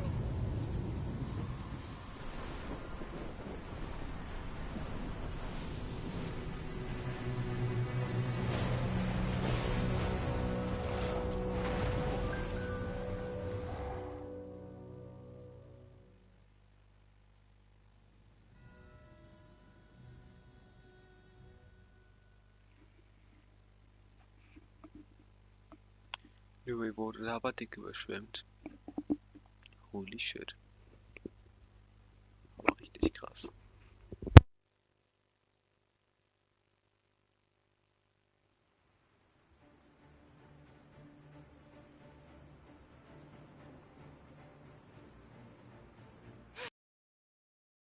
Paimon's exhausted. If we hadn't happened to see the Jade Chamber flying over just as we came out of the Golden House, we really wouldn't have known which way to go. Did we make it in time? Is the Overlord of the Vortex still in the sea? It hasn't destroyed Liyue yet, has it? What are you doing here? Huh? Hold on. It's the Adepti. What are you doing on the Jade Chamber? Paimon thought you were arguing with the Qixing. Is the fighting over? Faced with the calamity of such magnitude, we have agreed to put our differences aside for now and unite against this common enemy. Oh, Paimon gets it. So how do you plan to defend Liyue? Just seeing this Overlord of the Vortex guy puts a pit in Paimon's tummy, even from all the way out here. It's not just you. We've got new Millilith recruits who can't even stand at attention without shaking. The force of an ancient god's presence seems to be too much for ordinary people to handle. Which is why we must stop that monster before it gets any closer to Liyue Harbor. So the Archon War was fought 2,000 years ago against enemies like that thing? Now that's scary. So will the power of the Qixing, Millilith, and Adepti gathered here be enough to stop that god? We've already discussed this together, and our conclusion is... not necessarily. What? But all of you were supposed to be the guardians of Liyue. Can't you think of something?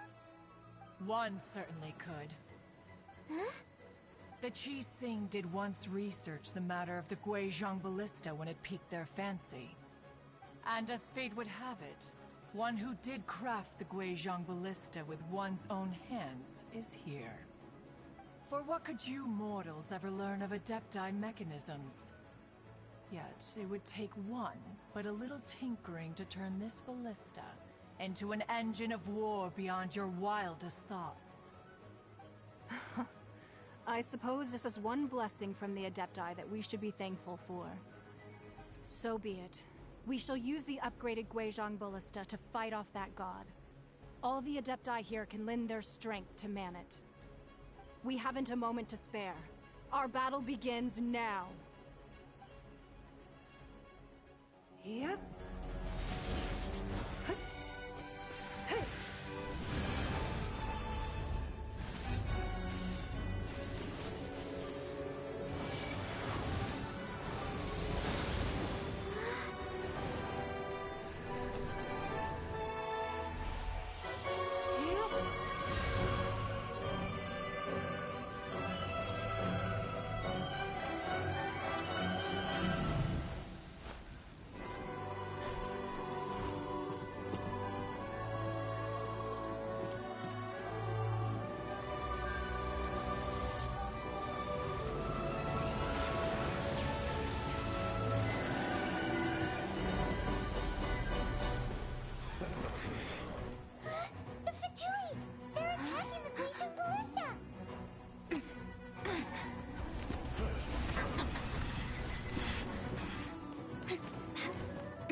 The three Adepti are manning the Guizhong Ballista. Do not let the Fatui disturb their work. All able Millilith, with me! Let's go help too! We Adepti have not faced a god in several millennia. Let one see what you're made of then. What strength remains within you, one wishes to witness. Get out of here! A touch of frost. One with my blade. Spirit blade, attack!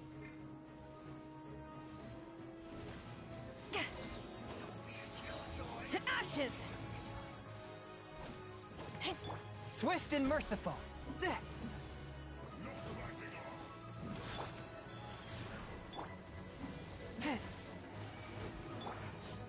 Take this!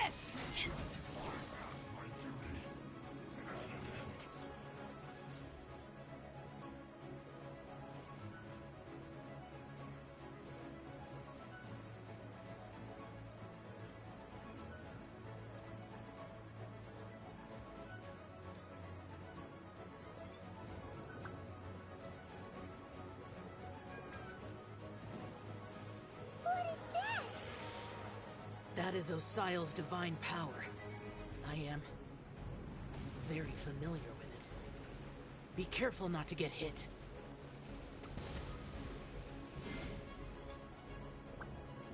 Rise. The Fatui! Their attacks are unrelenting! How daring. Snezhnai's diplomats will answer for this afterward. Every last one. Get out of here! Swift and merciful. Teamwork is dream. Submit for judgment. The ancient gods attacking again! There are so many Fatui too! We can't look! Were you about to say we can't hold them, children? Huh? Don't lose heart. Here, take this. This is adeptal energy! That light from your body, it's like the time in Julian Karst! Wow, it's Madame Ping's shockwave! This granny's really strong!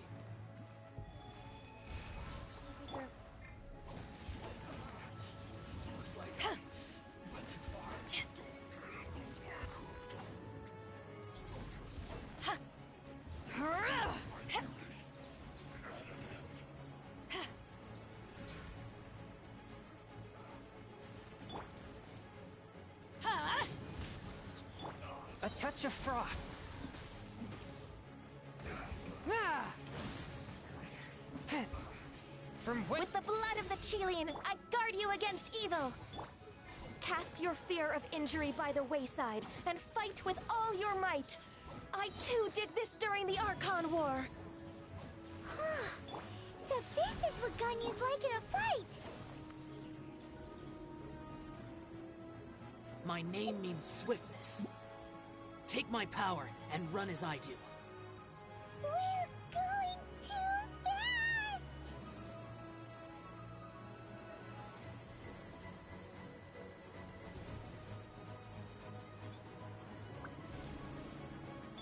Life goes on.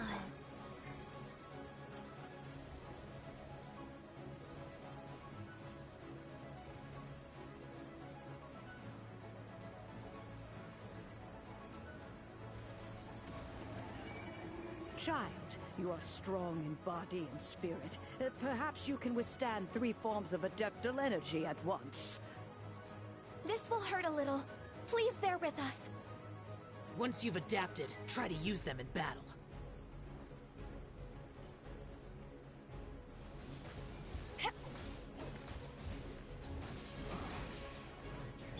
A touch of frost. A touch of frost.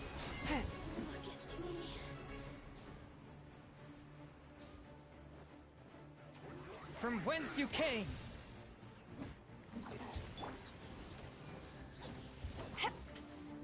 Power that ended Haishan!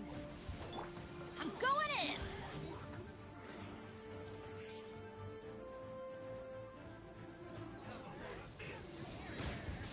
Exercise caution! I fear that the god's power has reached its peak! In other words, if we hold here, there's nothing worse to come, right?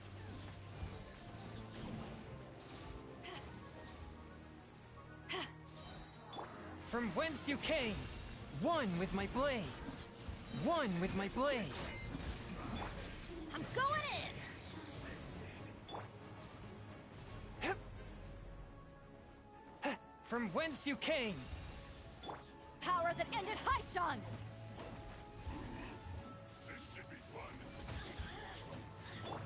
sacred name, Fortune Preserver. Look at me. Faster? Okay, faster. Rise. Swift and merciful, from whence you came.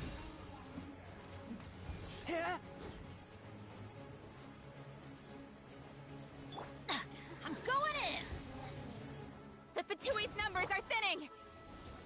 Fight on, comrades! Once we finish this lot off, the Adepti will be able to deal with the god in peace.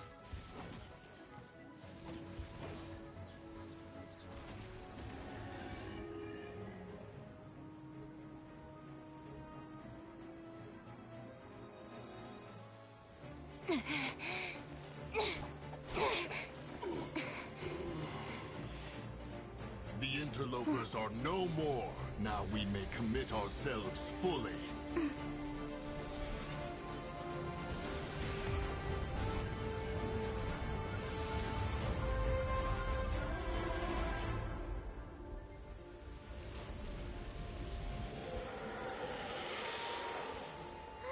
It's working! We just need to keep this up!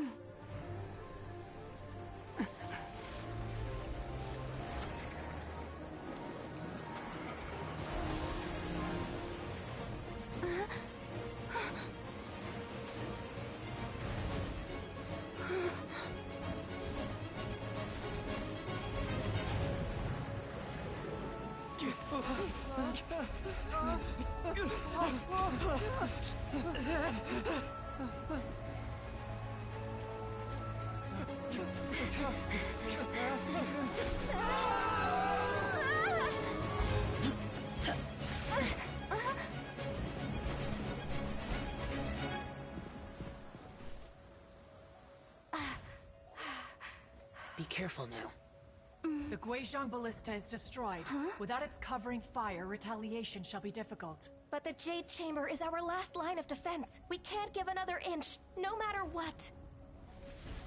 I have another idea. What do you mean, Lady Ningguang? I'll sacrifice the Jade Chamber. What is the meaning of this? I understand. Traveler, lend me a hand. Farewell, old friend. Goodbye for now. Let us meet again in the future.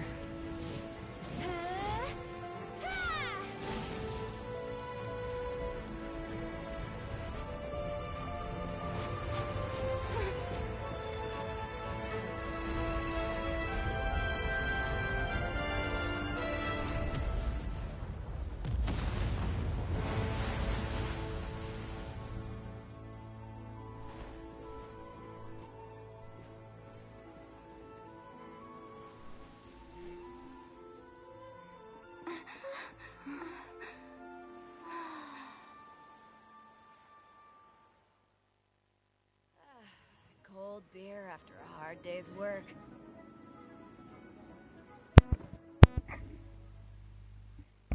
Bro, holy shit is going on? What the fuck?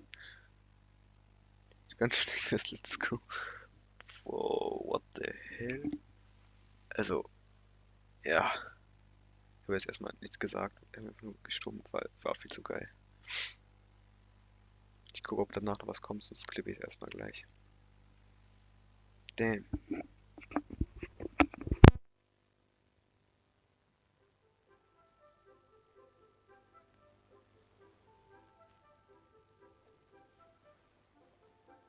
Is it finally over? The ominous aura of that monster has indeed begun to fade. The effects of the Sigil of Permission last but a short time. It will be some time before the Overlord of the Vortex can make any waves again. We are indebted to you for your assistance. If the Adepti hadn't happened to be here, the future of Liyue Harbor would surely have been in great jeopardy. Save your flattery. We didn't just happen to be here. Surely you won't pretend to have forgotten the reason for which we came. Come now. There's no need for such harsh words, Cloud Retainer. I've heard that when Ningguang began learning to do business, she had already started setting aside part of her then limited income in preparation for building the Jade Chamber. At first, it was only the size of a small room, but with continued expansion, it has become the palace that lies before you now. It is a testament to Ningguang's entire life, both as a businesswoman and as the backbone of the Liyue Qixing. Seeing the Jade Chamber destroyed in the defense of Liyue means much to her. To me, such cooperation and sacrifice deserves at least some recognition, don't you agree? Well, I was really hoping you would say that such sacrifice could at least be used as some leverage in our negotiations. Thank you all for hearing me out. We know very well why the Adepti came here today. But please forgive us. We cannot yield to your wishes. Oh? 3,700 years. According to our records, the Adepti signed a contract with Rex Lapis to protect Liyue 3,700 years ago. Even to this very day, Liyue and its lands have stood the test of time, immovable as stone, just as it was thousands of years before. This is truly no small feat. But that does not mean that the Liyue of today is the same city as it was all those years ago. Do not merely cast your protective gaze upon the land. Instead, focus your sights on our city and each of the citizens that dwell within it. Are you questioning our means of protecting Liyue? I mean no offense. I simply hope that our Adepti forebears would see Liyue in a new light. Forebearers, you say? One doubts you would be fit to be part of such a lineage. This morning, Rex Lapis appeared to me in a dream. What? In the dream, I yearned to tell him that we Qixing, though mortal, are equally bound to the contract. Each passing generation of the Qixing leaves many things of value to be inherited by the next generation. I also thought to tell him how the past generations of Qixing had strove under his rule to survive in our mortal world, establishing a network of contracts which has since come to be known as trade. But I dared not speak. I could only gaze at him in silence until the moment I awoke. Oh, Ningguang. Yet another perspective. What are you trying to say, Outlander?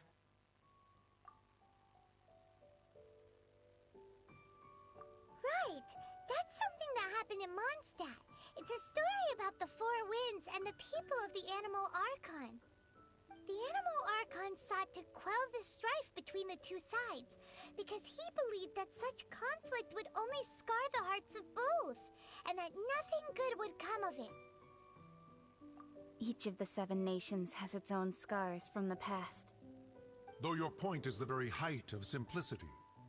As Adepti, we've become a laughingstock, to be chastised thus by an outlander who has lent us such succor. All right, all right. Didn't Ningguang suggest that we should focus on the city and each of its citizens? I know I already have, so why not see for yourselves?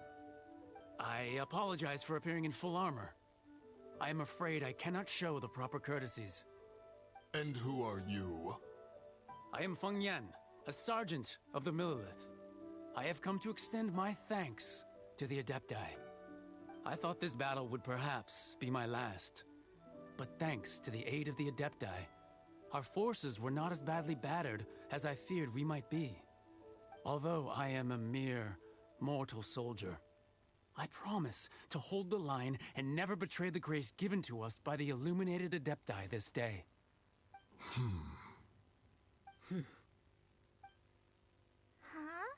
Why does everyone look so down?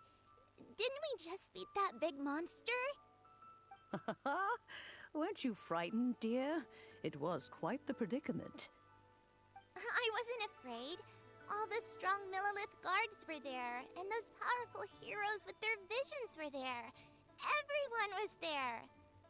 When danger is near, everyone always protects me. And the rest of the time, they make fun toys and tasty snacks and loads of things that make the harbor so pretty. Thanks for protecting Liyue Harbor. Please come visit us for the next lantern rite. Unfortunately, we wouldn't be able to participate. Huh? Because we are Adepti. Oh, okay. It must be hard being an Adeptus. Aww.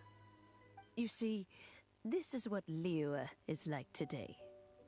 The country of contracts is grateful to the Adepti for their protection, but it is no longer necessary for the city to rely on the Adepti's power to solve every little niggling matter. Although their blood is weak, there is still strength to be found in those we call mortals. The time of contracts between gods and Liyue has long since passed. Now is the time of contracts between Liyue and its people. Seeing the port around us now, it is hard not to feel a bit out of place. Wouldn't you say so, Cloud Retainer? Your line of inquiry is askew. One did not spearhead this expedition to Liyue Harbor. Seems like the Adepti have had a change of heart. Let us return now. Eager to leave, Conqueror of Demons. Yes, one understands what the Conqueror of Demons means. The city of Liyue has changed much after our long separation. One fears that by the time one finally grasps the new contracts of Liyue, you humans would have once again changed the place beyond recognition. Fair enough. Away we shall, and return whence we came.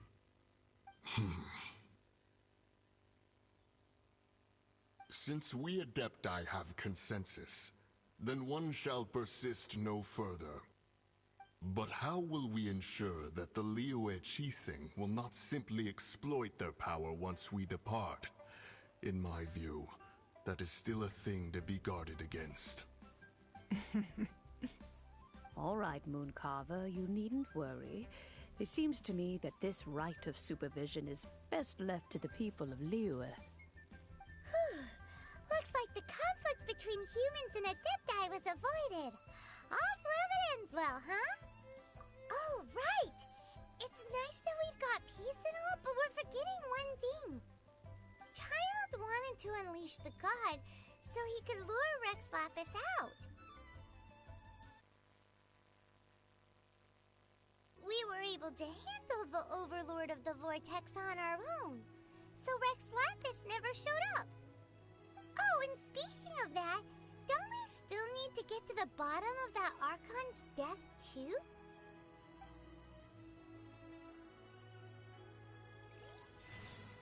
Paimon doesn't get it.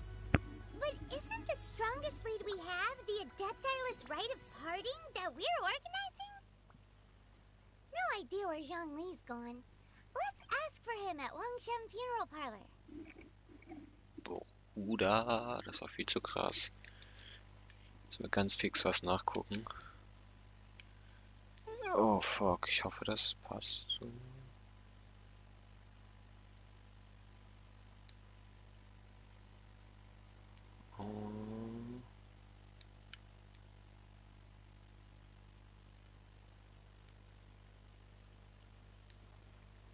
Naja, schade halbwegs. So, okay, so. Ich wollte es nämlich klippen, aber dadurch, dass es jetzt am Ende so lange gedauert hat, dementsprechend ist leider nicht mehr alles dabei, nur so mitten im Kampf. Aber die Videosequenz am Ende ist trotzdem dabei und die war echt geil. Holy shit. Sonst habe ich es ja auch on-stream, so ist nicht. Damn, war das sick. Bruder! Ich komme gar nicht drauf klar, holy shit. So, ich finde jetzt Zombie. Wait, genau. Okay, der übertriebene Lag. Holy shit. Hier. Herausforderung Goldstube. Das ist doch, war ja sozusagen der Child Fight. Das zählt doch jetzt als dann möchte ich das nämlich einmal ganz fix nochmal machen, damit ich das erstens fertig habe und da das wöchentlich ist, dann auch nochmal die Belohnung bekommen für diese Woche, da ich morgen nicht spielen kann. Und genau, am Montag kann ich auch nicht, weil Feiertag und so, da darf ich auch nicht, weil meine Eltern wieder drauf sind. Ja, egal, das mache ich noch ganz fix. Oh, fuck. Na egal. Ja komm, Herausforderung starten, scheiß drauf. Muss ich den gesamten Schaltfight machen und so das Ende, wo er so extrem overpowered war auf einmal? Das ist jetzt die Frage. Ich schätze mal schon den ganzen. This opportunity is quite hard to come by. Well then, amuse me. Surrender is a valid option. I promise I'll be gentle. Let's light it up! How unbecoming. This isn't good. Oh, hat mich das gerade gewonnetet? Hat das gerade Bede uns schon jung gewonnettet? Opening box of Adepti tricks. Bruder muss heilen. What the hell? Bruder hat er mich gerade... What the fuck? Aha. Ich hab den Fight jetzt schon verkackt, ganz ehrlich.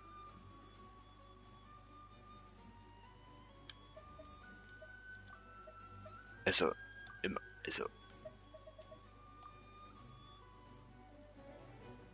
Aber WDS, das ist gar nicht, ich dachte, doch, das wird Schaden. Das hier WDS. Hydro WDS. Super. What the hell?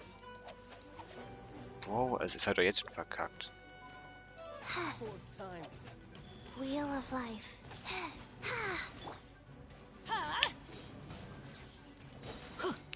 I mean, ist nicht auf Zeit, da geht es noch, aber trotzdem. Oh, what the fuck? Ja, dead. Ich glaube, ich bin weiter gut weg. Oh, blöd. Aber man steht da nicht mehr.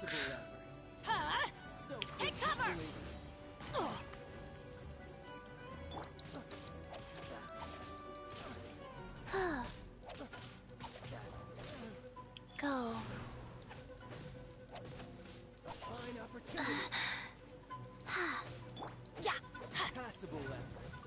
Ups. Nein, bitte Schüche wechseln.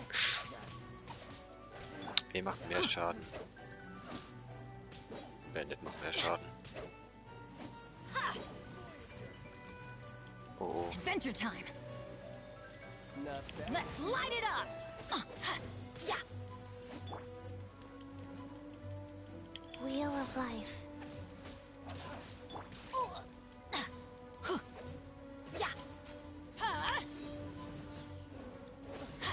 Und dieses Schild nervt ja richtig krass.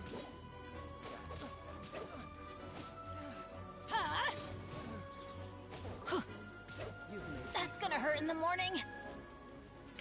Mann. Vielleicht verliere ich es doch nicht, aber trotzdem nervig als hell. Get out of here.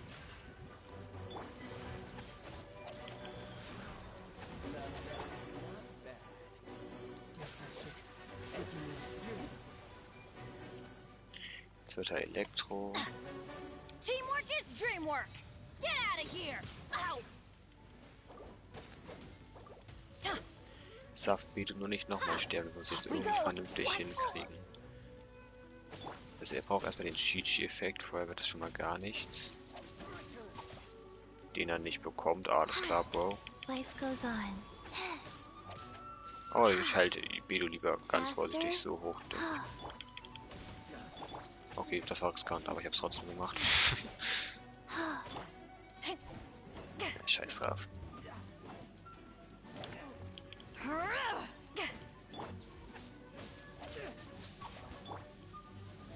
Oh oh, oh oh. Das war knapp. Ah, okay. Ich habe nur Knockback gemacht und keinen Schaden.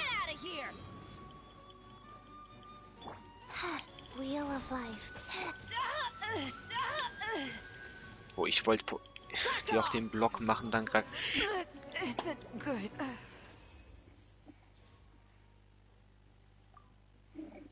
Digga, da hat er mich aber ganz kritisch nochmal mit. Also er macht nur Bedo und Chongyun Schaden und Chi und Bennett gar keinen, gefühlt.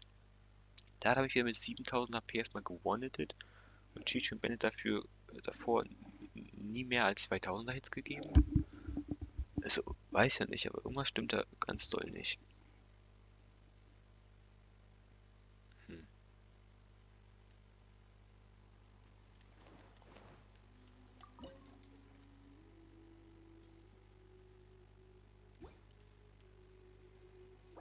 Ah, jetzt muss ich. Wow, also das fuckt jetzt richtig ab.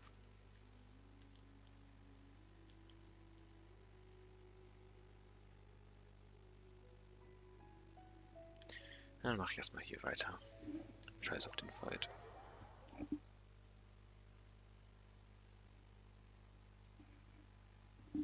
Oh Mann, was soll das denn? Also wie zu werden. Jetzt vor allem Bedo wurde gewondet. Okay, warum war. Also, warum ich halt den Namen vergessen? What the fuck? Warum war John Newman auf einmal auch drin, nachdem Bedo gewondet wurde? Also wirklich, er macht eine Fähigkeit, Bedo wondet. I'm fine. Ich will zu John Newman wechseln, er ist aber auch schon tot. Warum auch immer. Faster? So, what? Okay, faster. Bisschen weird. Wheel of Life. Oh, das war zu weit, lol. Egal, dann mache ich hier erstmal weiter.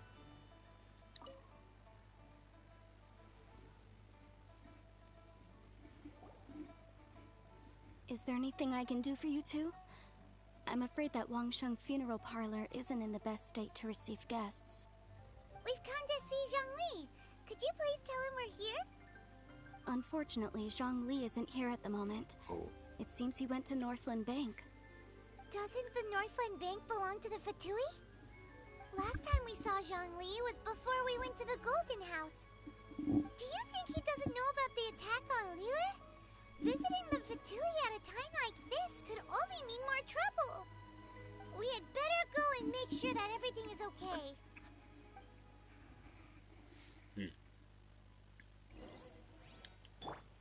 Go. Let's go. Ach, die ist da. Ach so. Oh. Das ist die Bank. Das ist also die Bank des Nordens. Und der andere war die Goldstube. Okay. Oh. Kann ich jetzt rum. Warum leckt es gerade so intens? Ja gut, scheinbar doch hinten rum. What the fuck? Nee. Ah, hier ist noch eine Treppe, okay. Sollten die das Geländer hoch und so die Treppe hoch. Jetzt bin ich aber auch wieder zu hoch. What the fuck? Ah nein. Ja, okay, ich bin aber dumm vielleicht.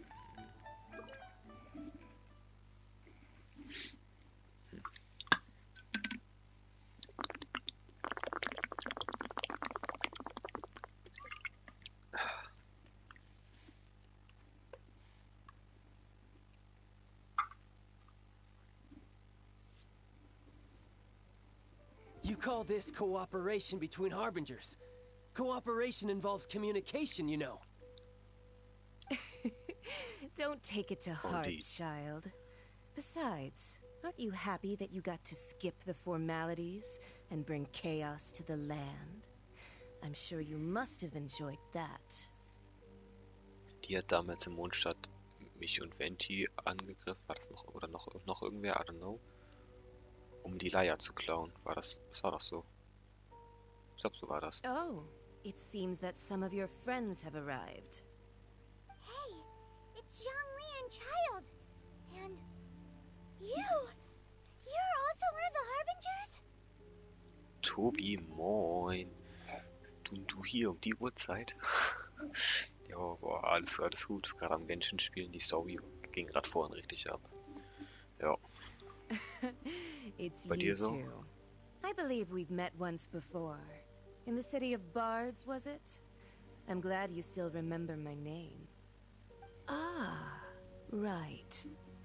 I imagine that it must have been rather hard to forget watching helplessly as something precious was snatched away from your friend. No, don't let her get to you. You've yet to gather the powers of all 7 elements. And our last battle at the Golden House was almost more than you could handle. Gleich schlafen, bisschen früh, also vor 3 weiß ja nicht. Okay. So it might be best to keep things peaceful this time, seeing that 2 of the Harbingers are here. Well, if it isn't you two. This is our first time seeing each other since Liyue was nearly wiped off the map. This is certainly a bit awkward, wouldn't you say? Paimon knew that we should never have trusted a Fatui Harbinger. Vor 3, ja, schon sehr cringe eigentlich, vor 3 schlafen zu gehen. Macht man ja eigentlich nicht so. Na, ist gut. Oh, now don't say that. Sure, I may have misled you, but I never had anything against you personally. Besides, I thought we were getting along quite well together, didn't you? Except for that little tussle we had at the end. Nothing personal. We just have different views, that's all. Of course, you may very well hold this against me, but that's up to you. The real deceivers here are Senora and Zhongli. Curse them for leading me on. So actually, I think... Stop wasting time, child. There'll be plenty of time to chat once I'm through here. Ich brauche meinen Schönheitsschlaf. Aha, ja, oder ebenso. Braucht man auch manchmal. You remember the agreement, Morax. Now, if you would be so kind. The Gnosis, please. What in the world are you talking about? The contract is fulfilled. That which thou seeketh is now bestowed unto thee. For my promise is solid as stone.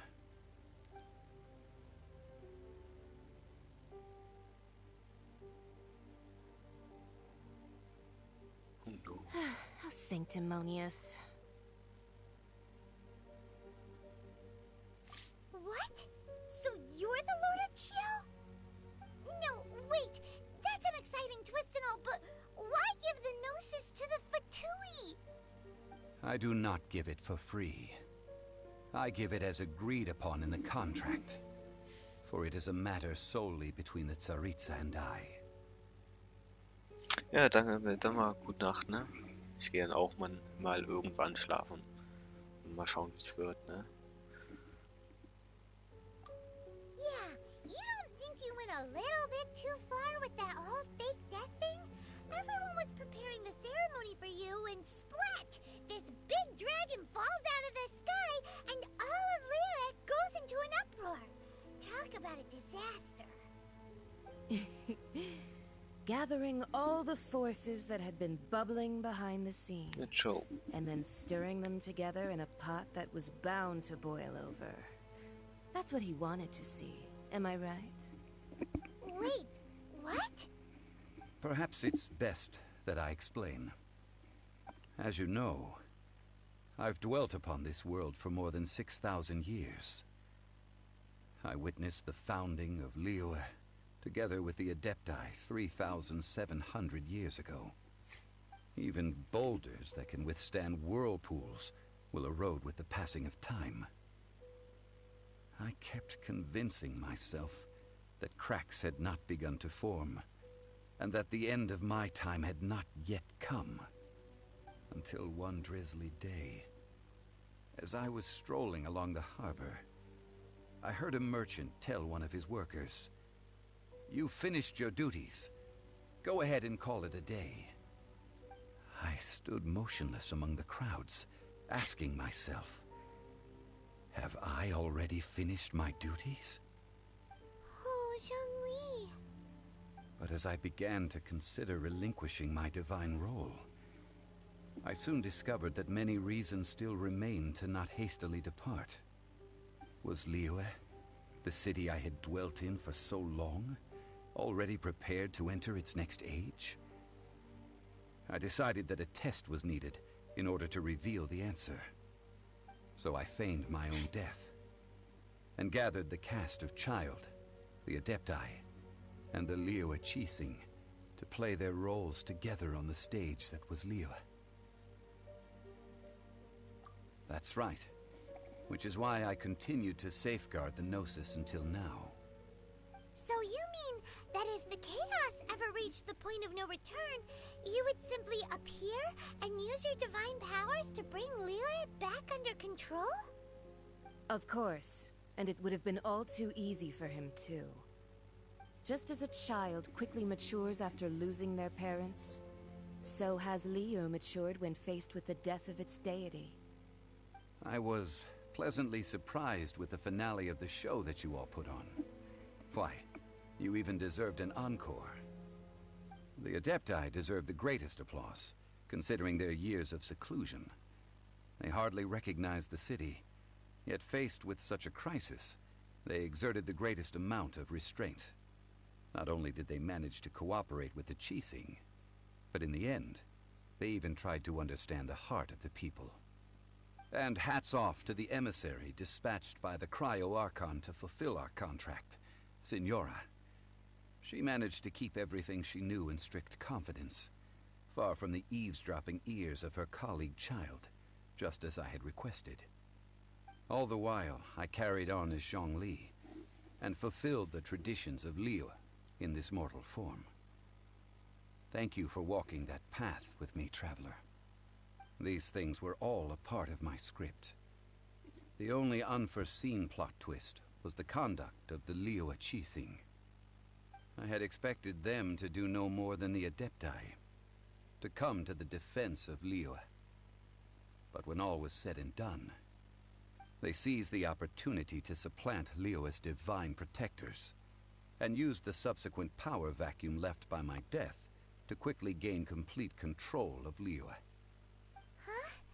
That doesn't sound good at all. On the contrary, I think it is excellent.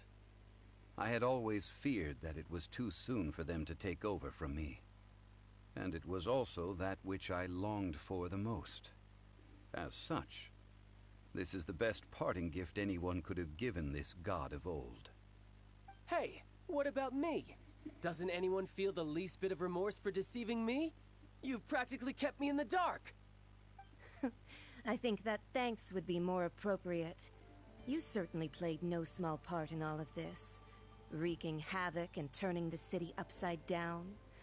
The Lord of Geo ought to thank you for your performance, if anything. If you hadn't created the pressure of a battle between mortals, Adepti, and a god, the lump of coal resting in the hands of the Geo-Archon, Liyue, would never have been able to become a dazzling diamond of a city. Huh? Just whose side are you on, mocking me like that?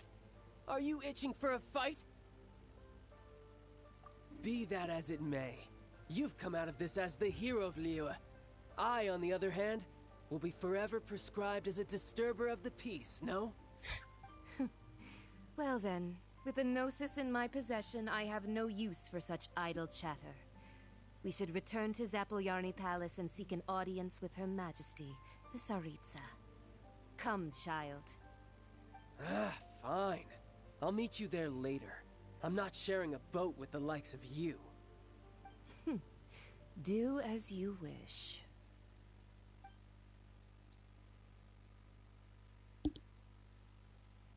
Now then, is there anything else you wish to ask me? Right! As Zhongli always told us, a good trade is a fair trade. Paimon has no idea what could be a good trade for a Gnosis. Realistically speaking, there is no such thing. Huh? However, I am the god of contracts. For thousands of years, I have made countless contracts.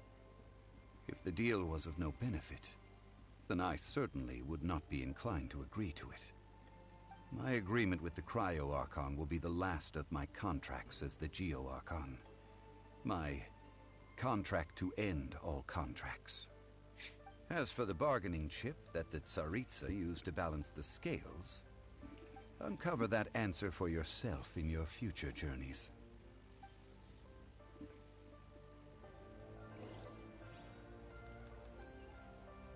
Damn. What the fuck is going on? Die Story wird sich ja um 180 Grad gedreht. Holy shit.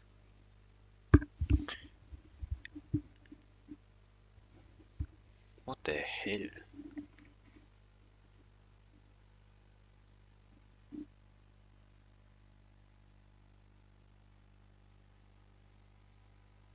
Ich weiß nicht, was ich da jetzt zu sagen soll, großartig. Okay, so schnell konnte ich jetzt nicht lesen, okay. Today's the day of the rite of parting. Although the star of the show is fake, we've spent so much time trying to organize it, it would be a real shame not to go there now. Ich mach das mal fix. Ich habe immer noch nicht die Belohnung für die Quest bekommen, für die aktuelle. Deswegen das möchte ich halt eigentlich noch erst machen. Weil die kickt halt schon.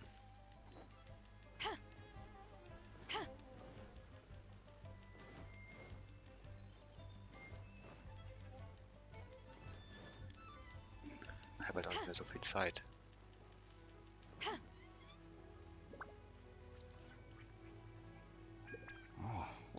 So Rex Lapis is really... But they didn't catch the... Oh, come on. Do you think that the assassin could have been a normal person? You know what I think? There's only one real possibility in my mind. I've heard that the assassin was that Fatui fellow. Youngish, pretty high in rank. I think they called him Child. The Fatui? They certainly are very suspicious. Who knows what those greedy, crooked folks... Shh! Lower your voice. If the Fatui catch you in their sights, Rex Lapis won't be around to protect you this time.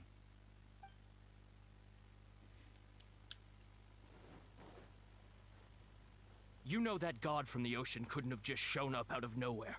I mean, it's been 2,000 years since Rex Lapis subdued it.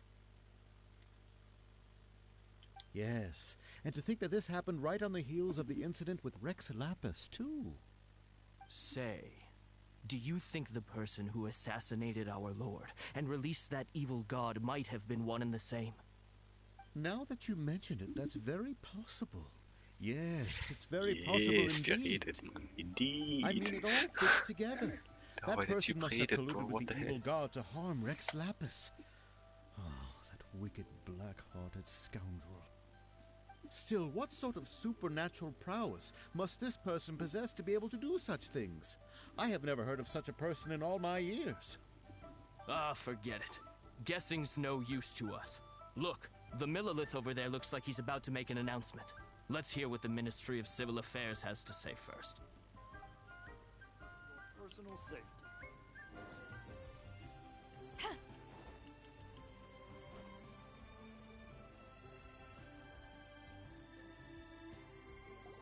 Hear ye all!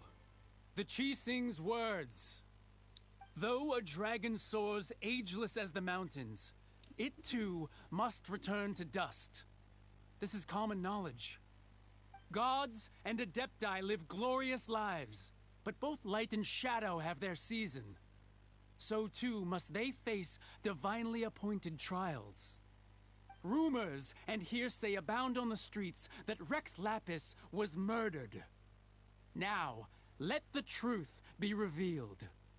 Having been thwarted in his trial, Rex Lapis's soul has recouped the celestial heights. He beseeches the people of Liyue to grieve not, and to let not their hearts be saddened. Nor are they to believe street-born rumors, or indulge in baseless speculation.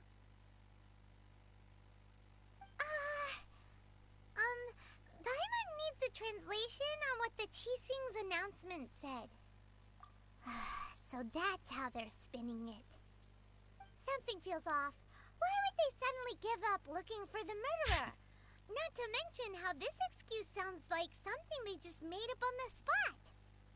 Could the Chi-Sing already have known that Rex Lapis wasn't dead? But Zhongli said that neither they nor the Adepti knew anything. Did Zhongli tell them in secret after his gnosis changed hands? Exactly, right? Ooh, seems like the rite of parting has been going on for a while now. Let's go have a look.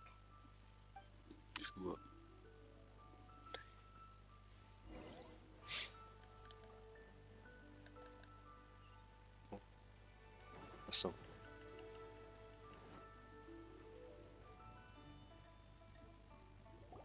Look, it's Ningguang and Ku. Are they saying something? Are their speeches over? As said previously, Rex Lapis's soul returning to the heavens is the end of the contract. And it is also the end of an era. 3,700 years of contracts burnt and reduced to ash. We, the people of Liyue, were indeed prosperous. But blinded by our prosperity, we forgot that time can be pitiless. The long, unending dream of our Archon walking among us. Now that we have awoken from our dream, we must learn to say farewell. Will you stand with us as we re-establish our contracts? As we build a new age of prosperity? So concludes the words of Her Eminence the Tianquan. Does Her Eminence the Yuheng have anything to add? Huh? Is she looking this way? Traveler. Yikes! She really is looking our way! Is that the traveler who they say defeated the ancient god? So young. The Liyue Qixing always repay their debts. And as you have heard, our eyes see far and our reach is long. Name your price. You deserve that much. Whoa. Ui.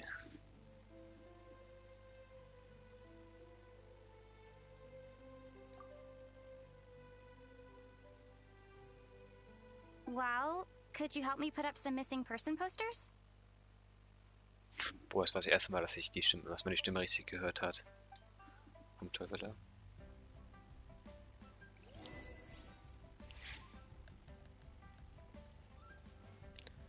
Oh boy. Leute nämlich unterhalten auf eine Sache random Leuten.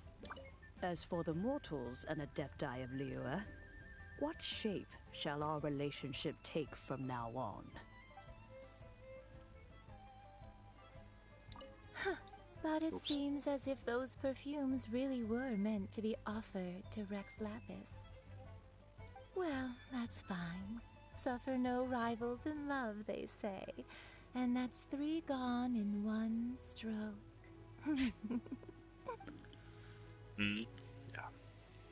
Yeah.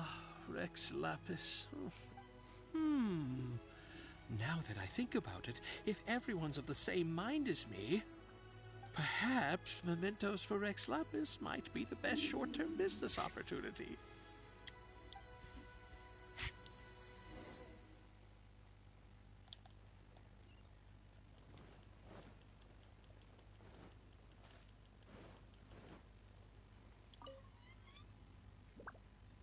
Er ist auch dabei. Hey, Zhongli!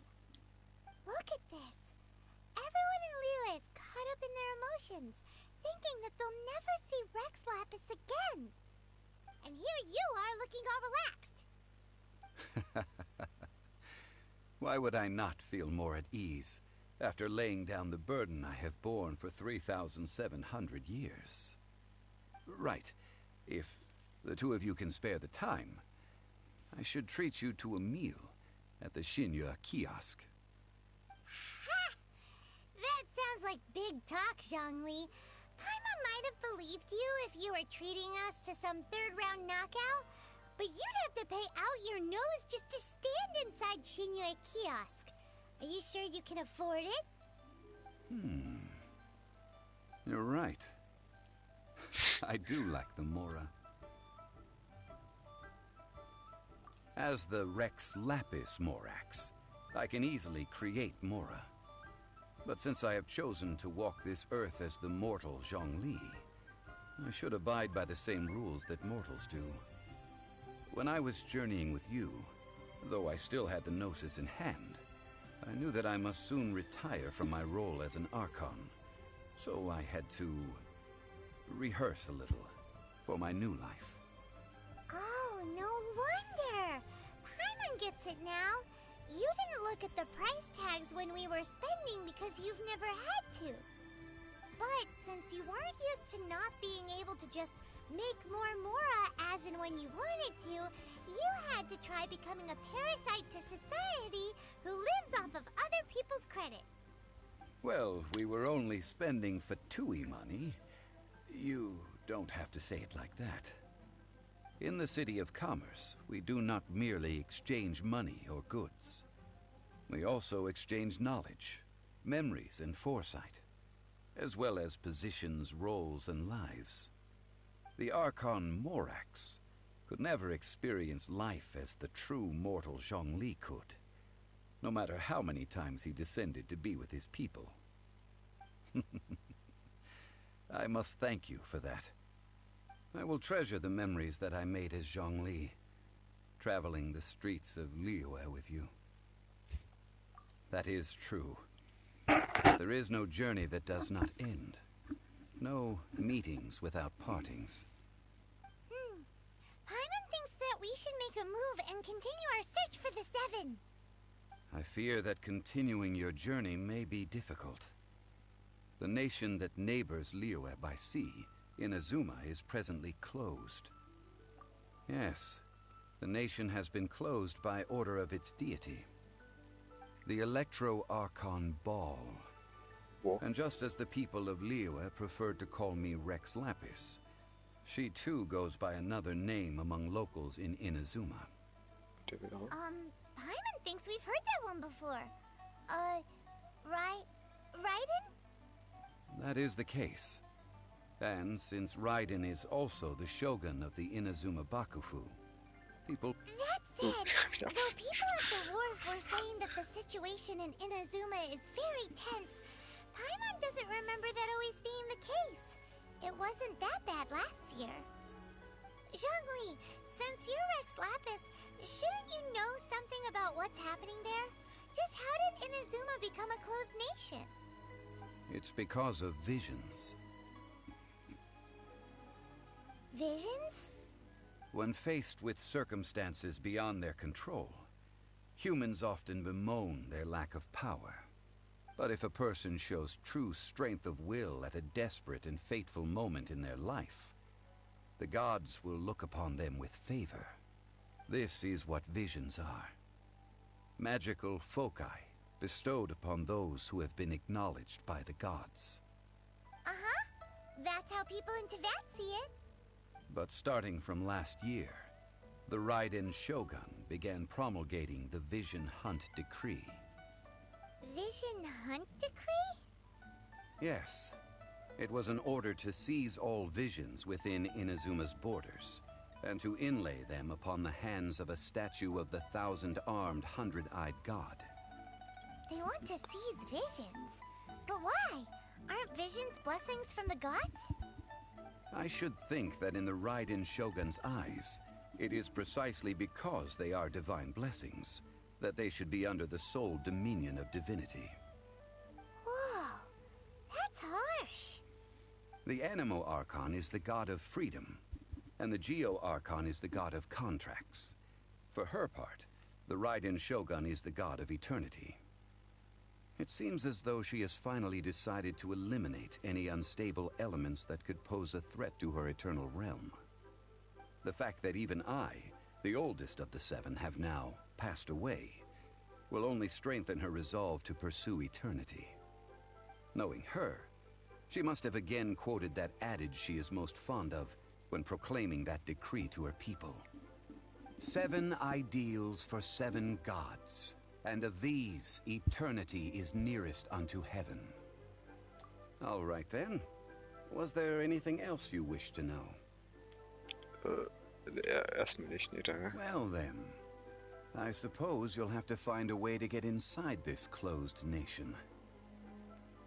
Have patience. I suspect that some serendipity must first come into play.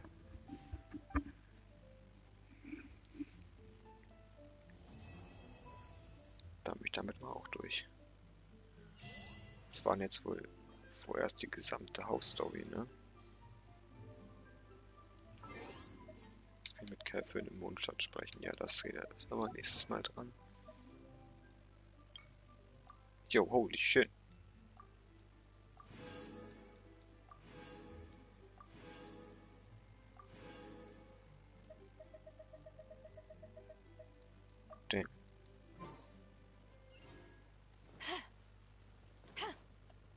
Kann ich jetzt straight... Oh, wow.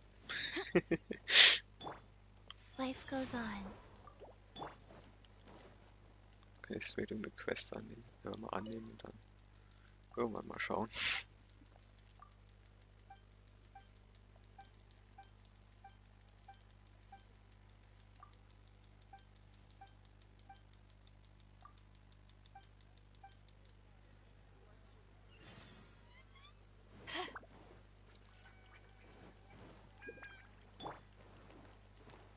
So. Go.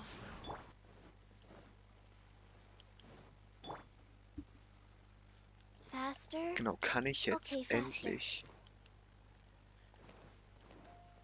die Ansehensscheiße machen?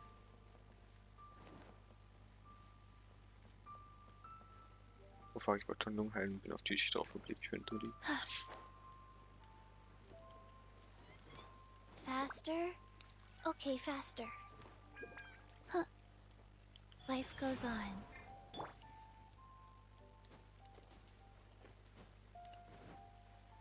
Jetzt werde ich sozusagen die Scheiße endlich durch. Ich schätze immer noch nicht. Oder? Doch! Ja! Darin auch richtig schön Moorreiz beim ersten Mal.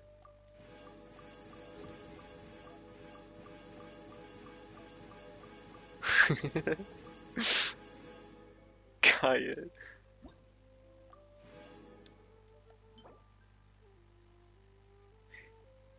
Endlich kann ich alle Geokolosse sammeln und was ist das? Angereichertes Harz! Ich liebe mein Leben so sehr. Damn. Scheiß drauf, Child machen. Ich muss jetzt mal ganz fix. Nice.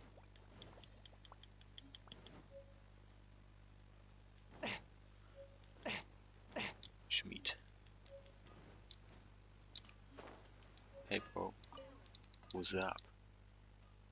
Ich möchte etwas schmieden lassen. Yes. Das kann ich erstmal abholen. Ich glaube, Schalt schaffe ich nicht mehr in 10 Minuten. Das mache ich nicht ganz nebenbei. Oh, jetzt habe ich aus den...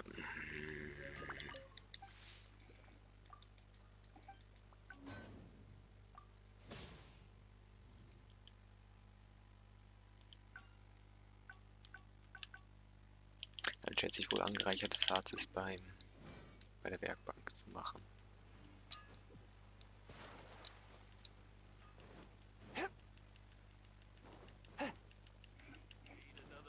Ein bisschen Ausrufezeichen. Jetzt kann ich die gesamten Legendenaufträge machen. Erstmal freischalten, würde ich sagen. Nicht die gesamten, aber halt schon mal einige.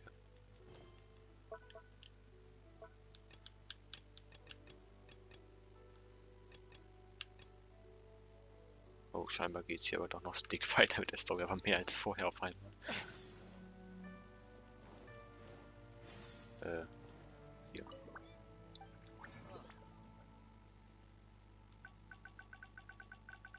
Ich bin ein dummer Fix. Sorry. Das war ja immer alles im Inventar erst freischaute. Oder auch nicht. What the hell is this? Oder man muss es halt auch nicht machen. Bei mir ist es einfach nur nicht da, oder wie? Kann hergestellt werden. Ja, jetzt hört. Ah doch, hier. Ich bin dumm. Hier. War es jetzt hier, oder? Oh, endlich. Ich war mal 2. Ich bin mir nicht ganz sicher, wie viel ich brauche. Ich glaube aber 2. Aber angereichertes Harz wird wohl doch beim Schmied gemacht.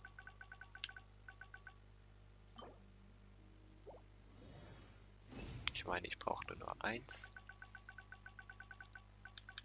Und hier brauchte ich auch nur 1. Wegen Feisterbogen upgraden. Damn, habe ich heute dann viel geschafft, holy shit. Ist die ganze Kacke freigeschaltet.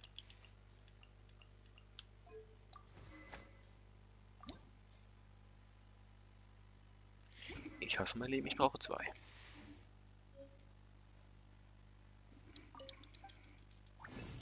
Nein, habe ich mir gerade nicht wirklich hergestellt, oder? Na, fuck.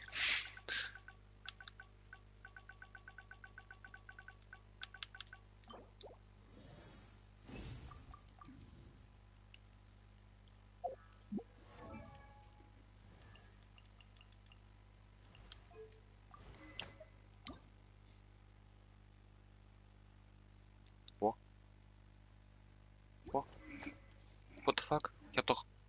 Hä? Was habe ich mir gerade hergestellt? Was zum Teufel habe ich mir denn dann gerade hergestellt? Ich habe doch einen lilanen gemacht.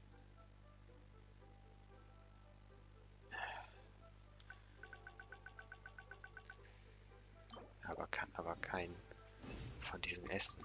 So einen fucking Horn habe ich mir gemacht. Das ist ja Marsch. Nein, den will ich nicht upgraden. Den will ich upgraden. Yes.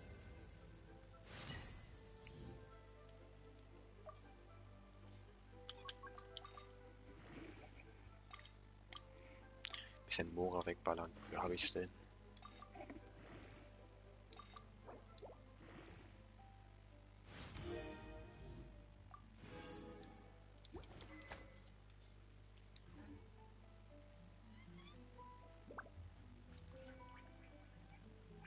Okay. Gereichertes Harz machen.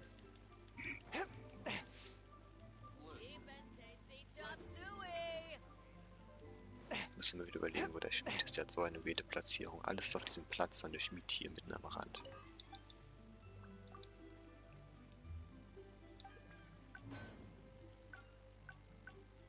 What the fuck? Wo macht man sich an gereichertes Harz?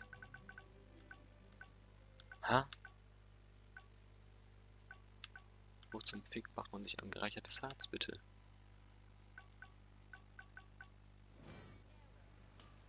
Ja, dann wollen wir nicht für mich. Okay.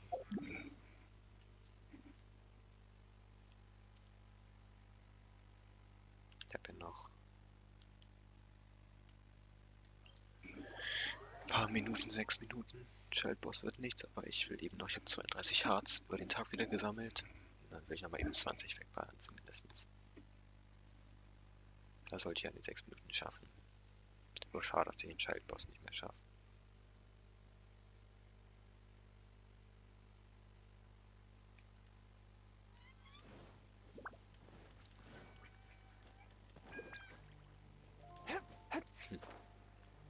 Vielleicht möchte ich ihn morgen. Morgen darf ich eigentlich nicht spielen.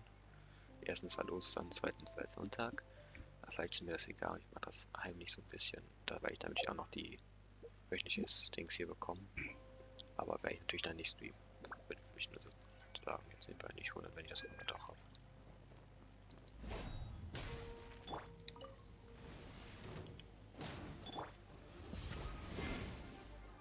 Ich habe keine gated, what the hell. One with my blade. Swift and merciful. Ey, warum diese Fledermäuse? Man kann die nicht hitten. Es soll so sein, dass es nicht geht. Aber die Beschleunigung ist auch perfekt. Genau deswegen. Es hat nicht getroffen. Die Gegner, wenn du Zeitdruck hast. Geil.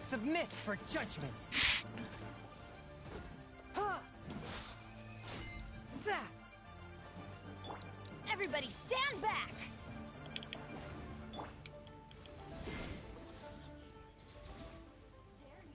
Noch eine Hexe, holy shit. Swift and merciful.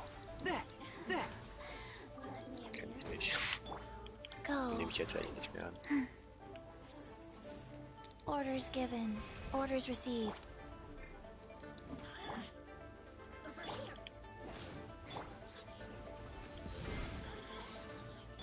Swift and merciful.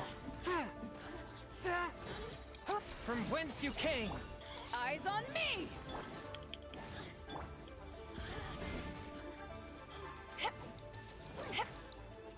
Stirb, please.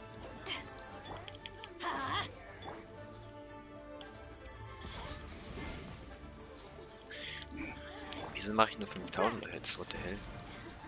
One with my blade. Rise. Submit for judgment. Wow. Da. Was für die Fledermäuse angreifen am Arsch. Teamwork is dreamwork. Let's light it up. To ashes. Wie sie sich von da... Wow. Swift and merciful. Wie hart kann man sich denn wegteleportieren in der letzten Millisekunde? Bro, what the fuck? Also, Game. What? Wenn du es eilig hast, I see. But how?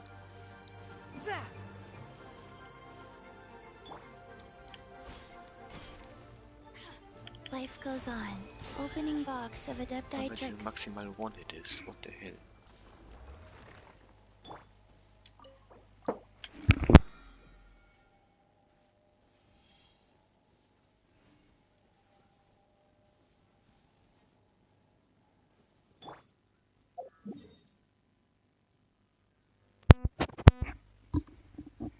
So. Was bekommt man denn da überhaupt?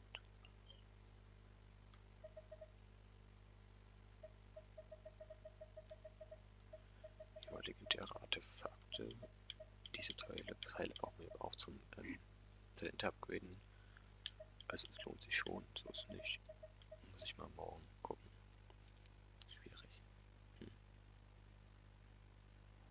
Vielleicht habe ich die Möglichkeit, das irgendwie morgen noch zu machen. Dann stelle ich mich mal da hin und höre da auf, dann ist es auch noch mehr sicherer. Weil ich dann, also, ne, besser zu machen, weil ich dann nicht mich über die mit teleportieren muss oder so. Mal schauen, ob ich das hinkriege. Oh, ich habe sogar nur noch eine Minute jetzt. Okay. Martins Stream muss ich mir dick auf mein Laptop runterladen wegen dem Bossfight. Sheesh. Im Bossfight war kein richtiger Bossfight, er nur den Fight halt gegen den Gott. Kurz gesagt. Ja, okay, dann würde ich sagen, danke fürs dabei sein. Auch wenn ich gerade keinen Zuschauer habe, aber Mann. Ja, egal. Und dann mache ich jetzt aber mal Schluss. Und den nächsten Stream gibt es dann am Dienstag.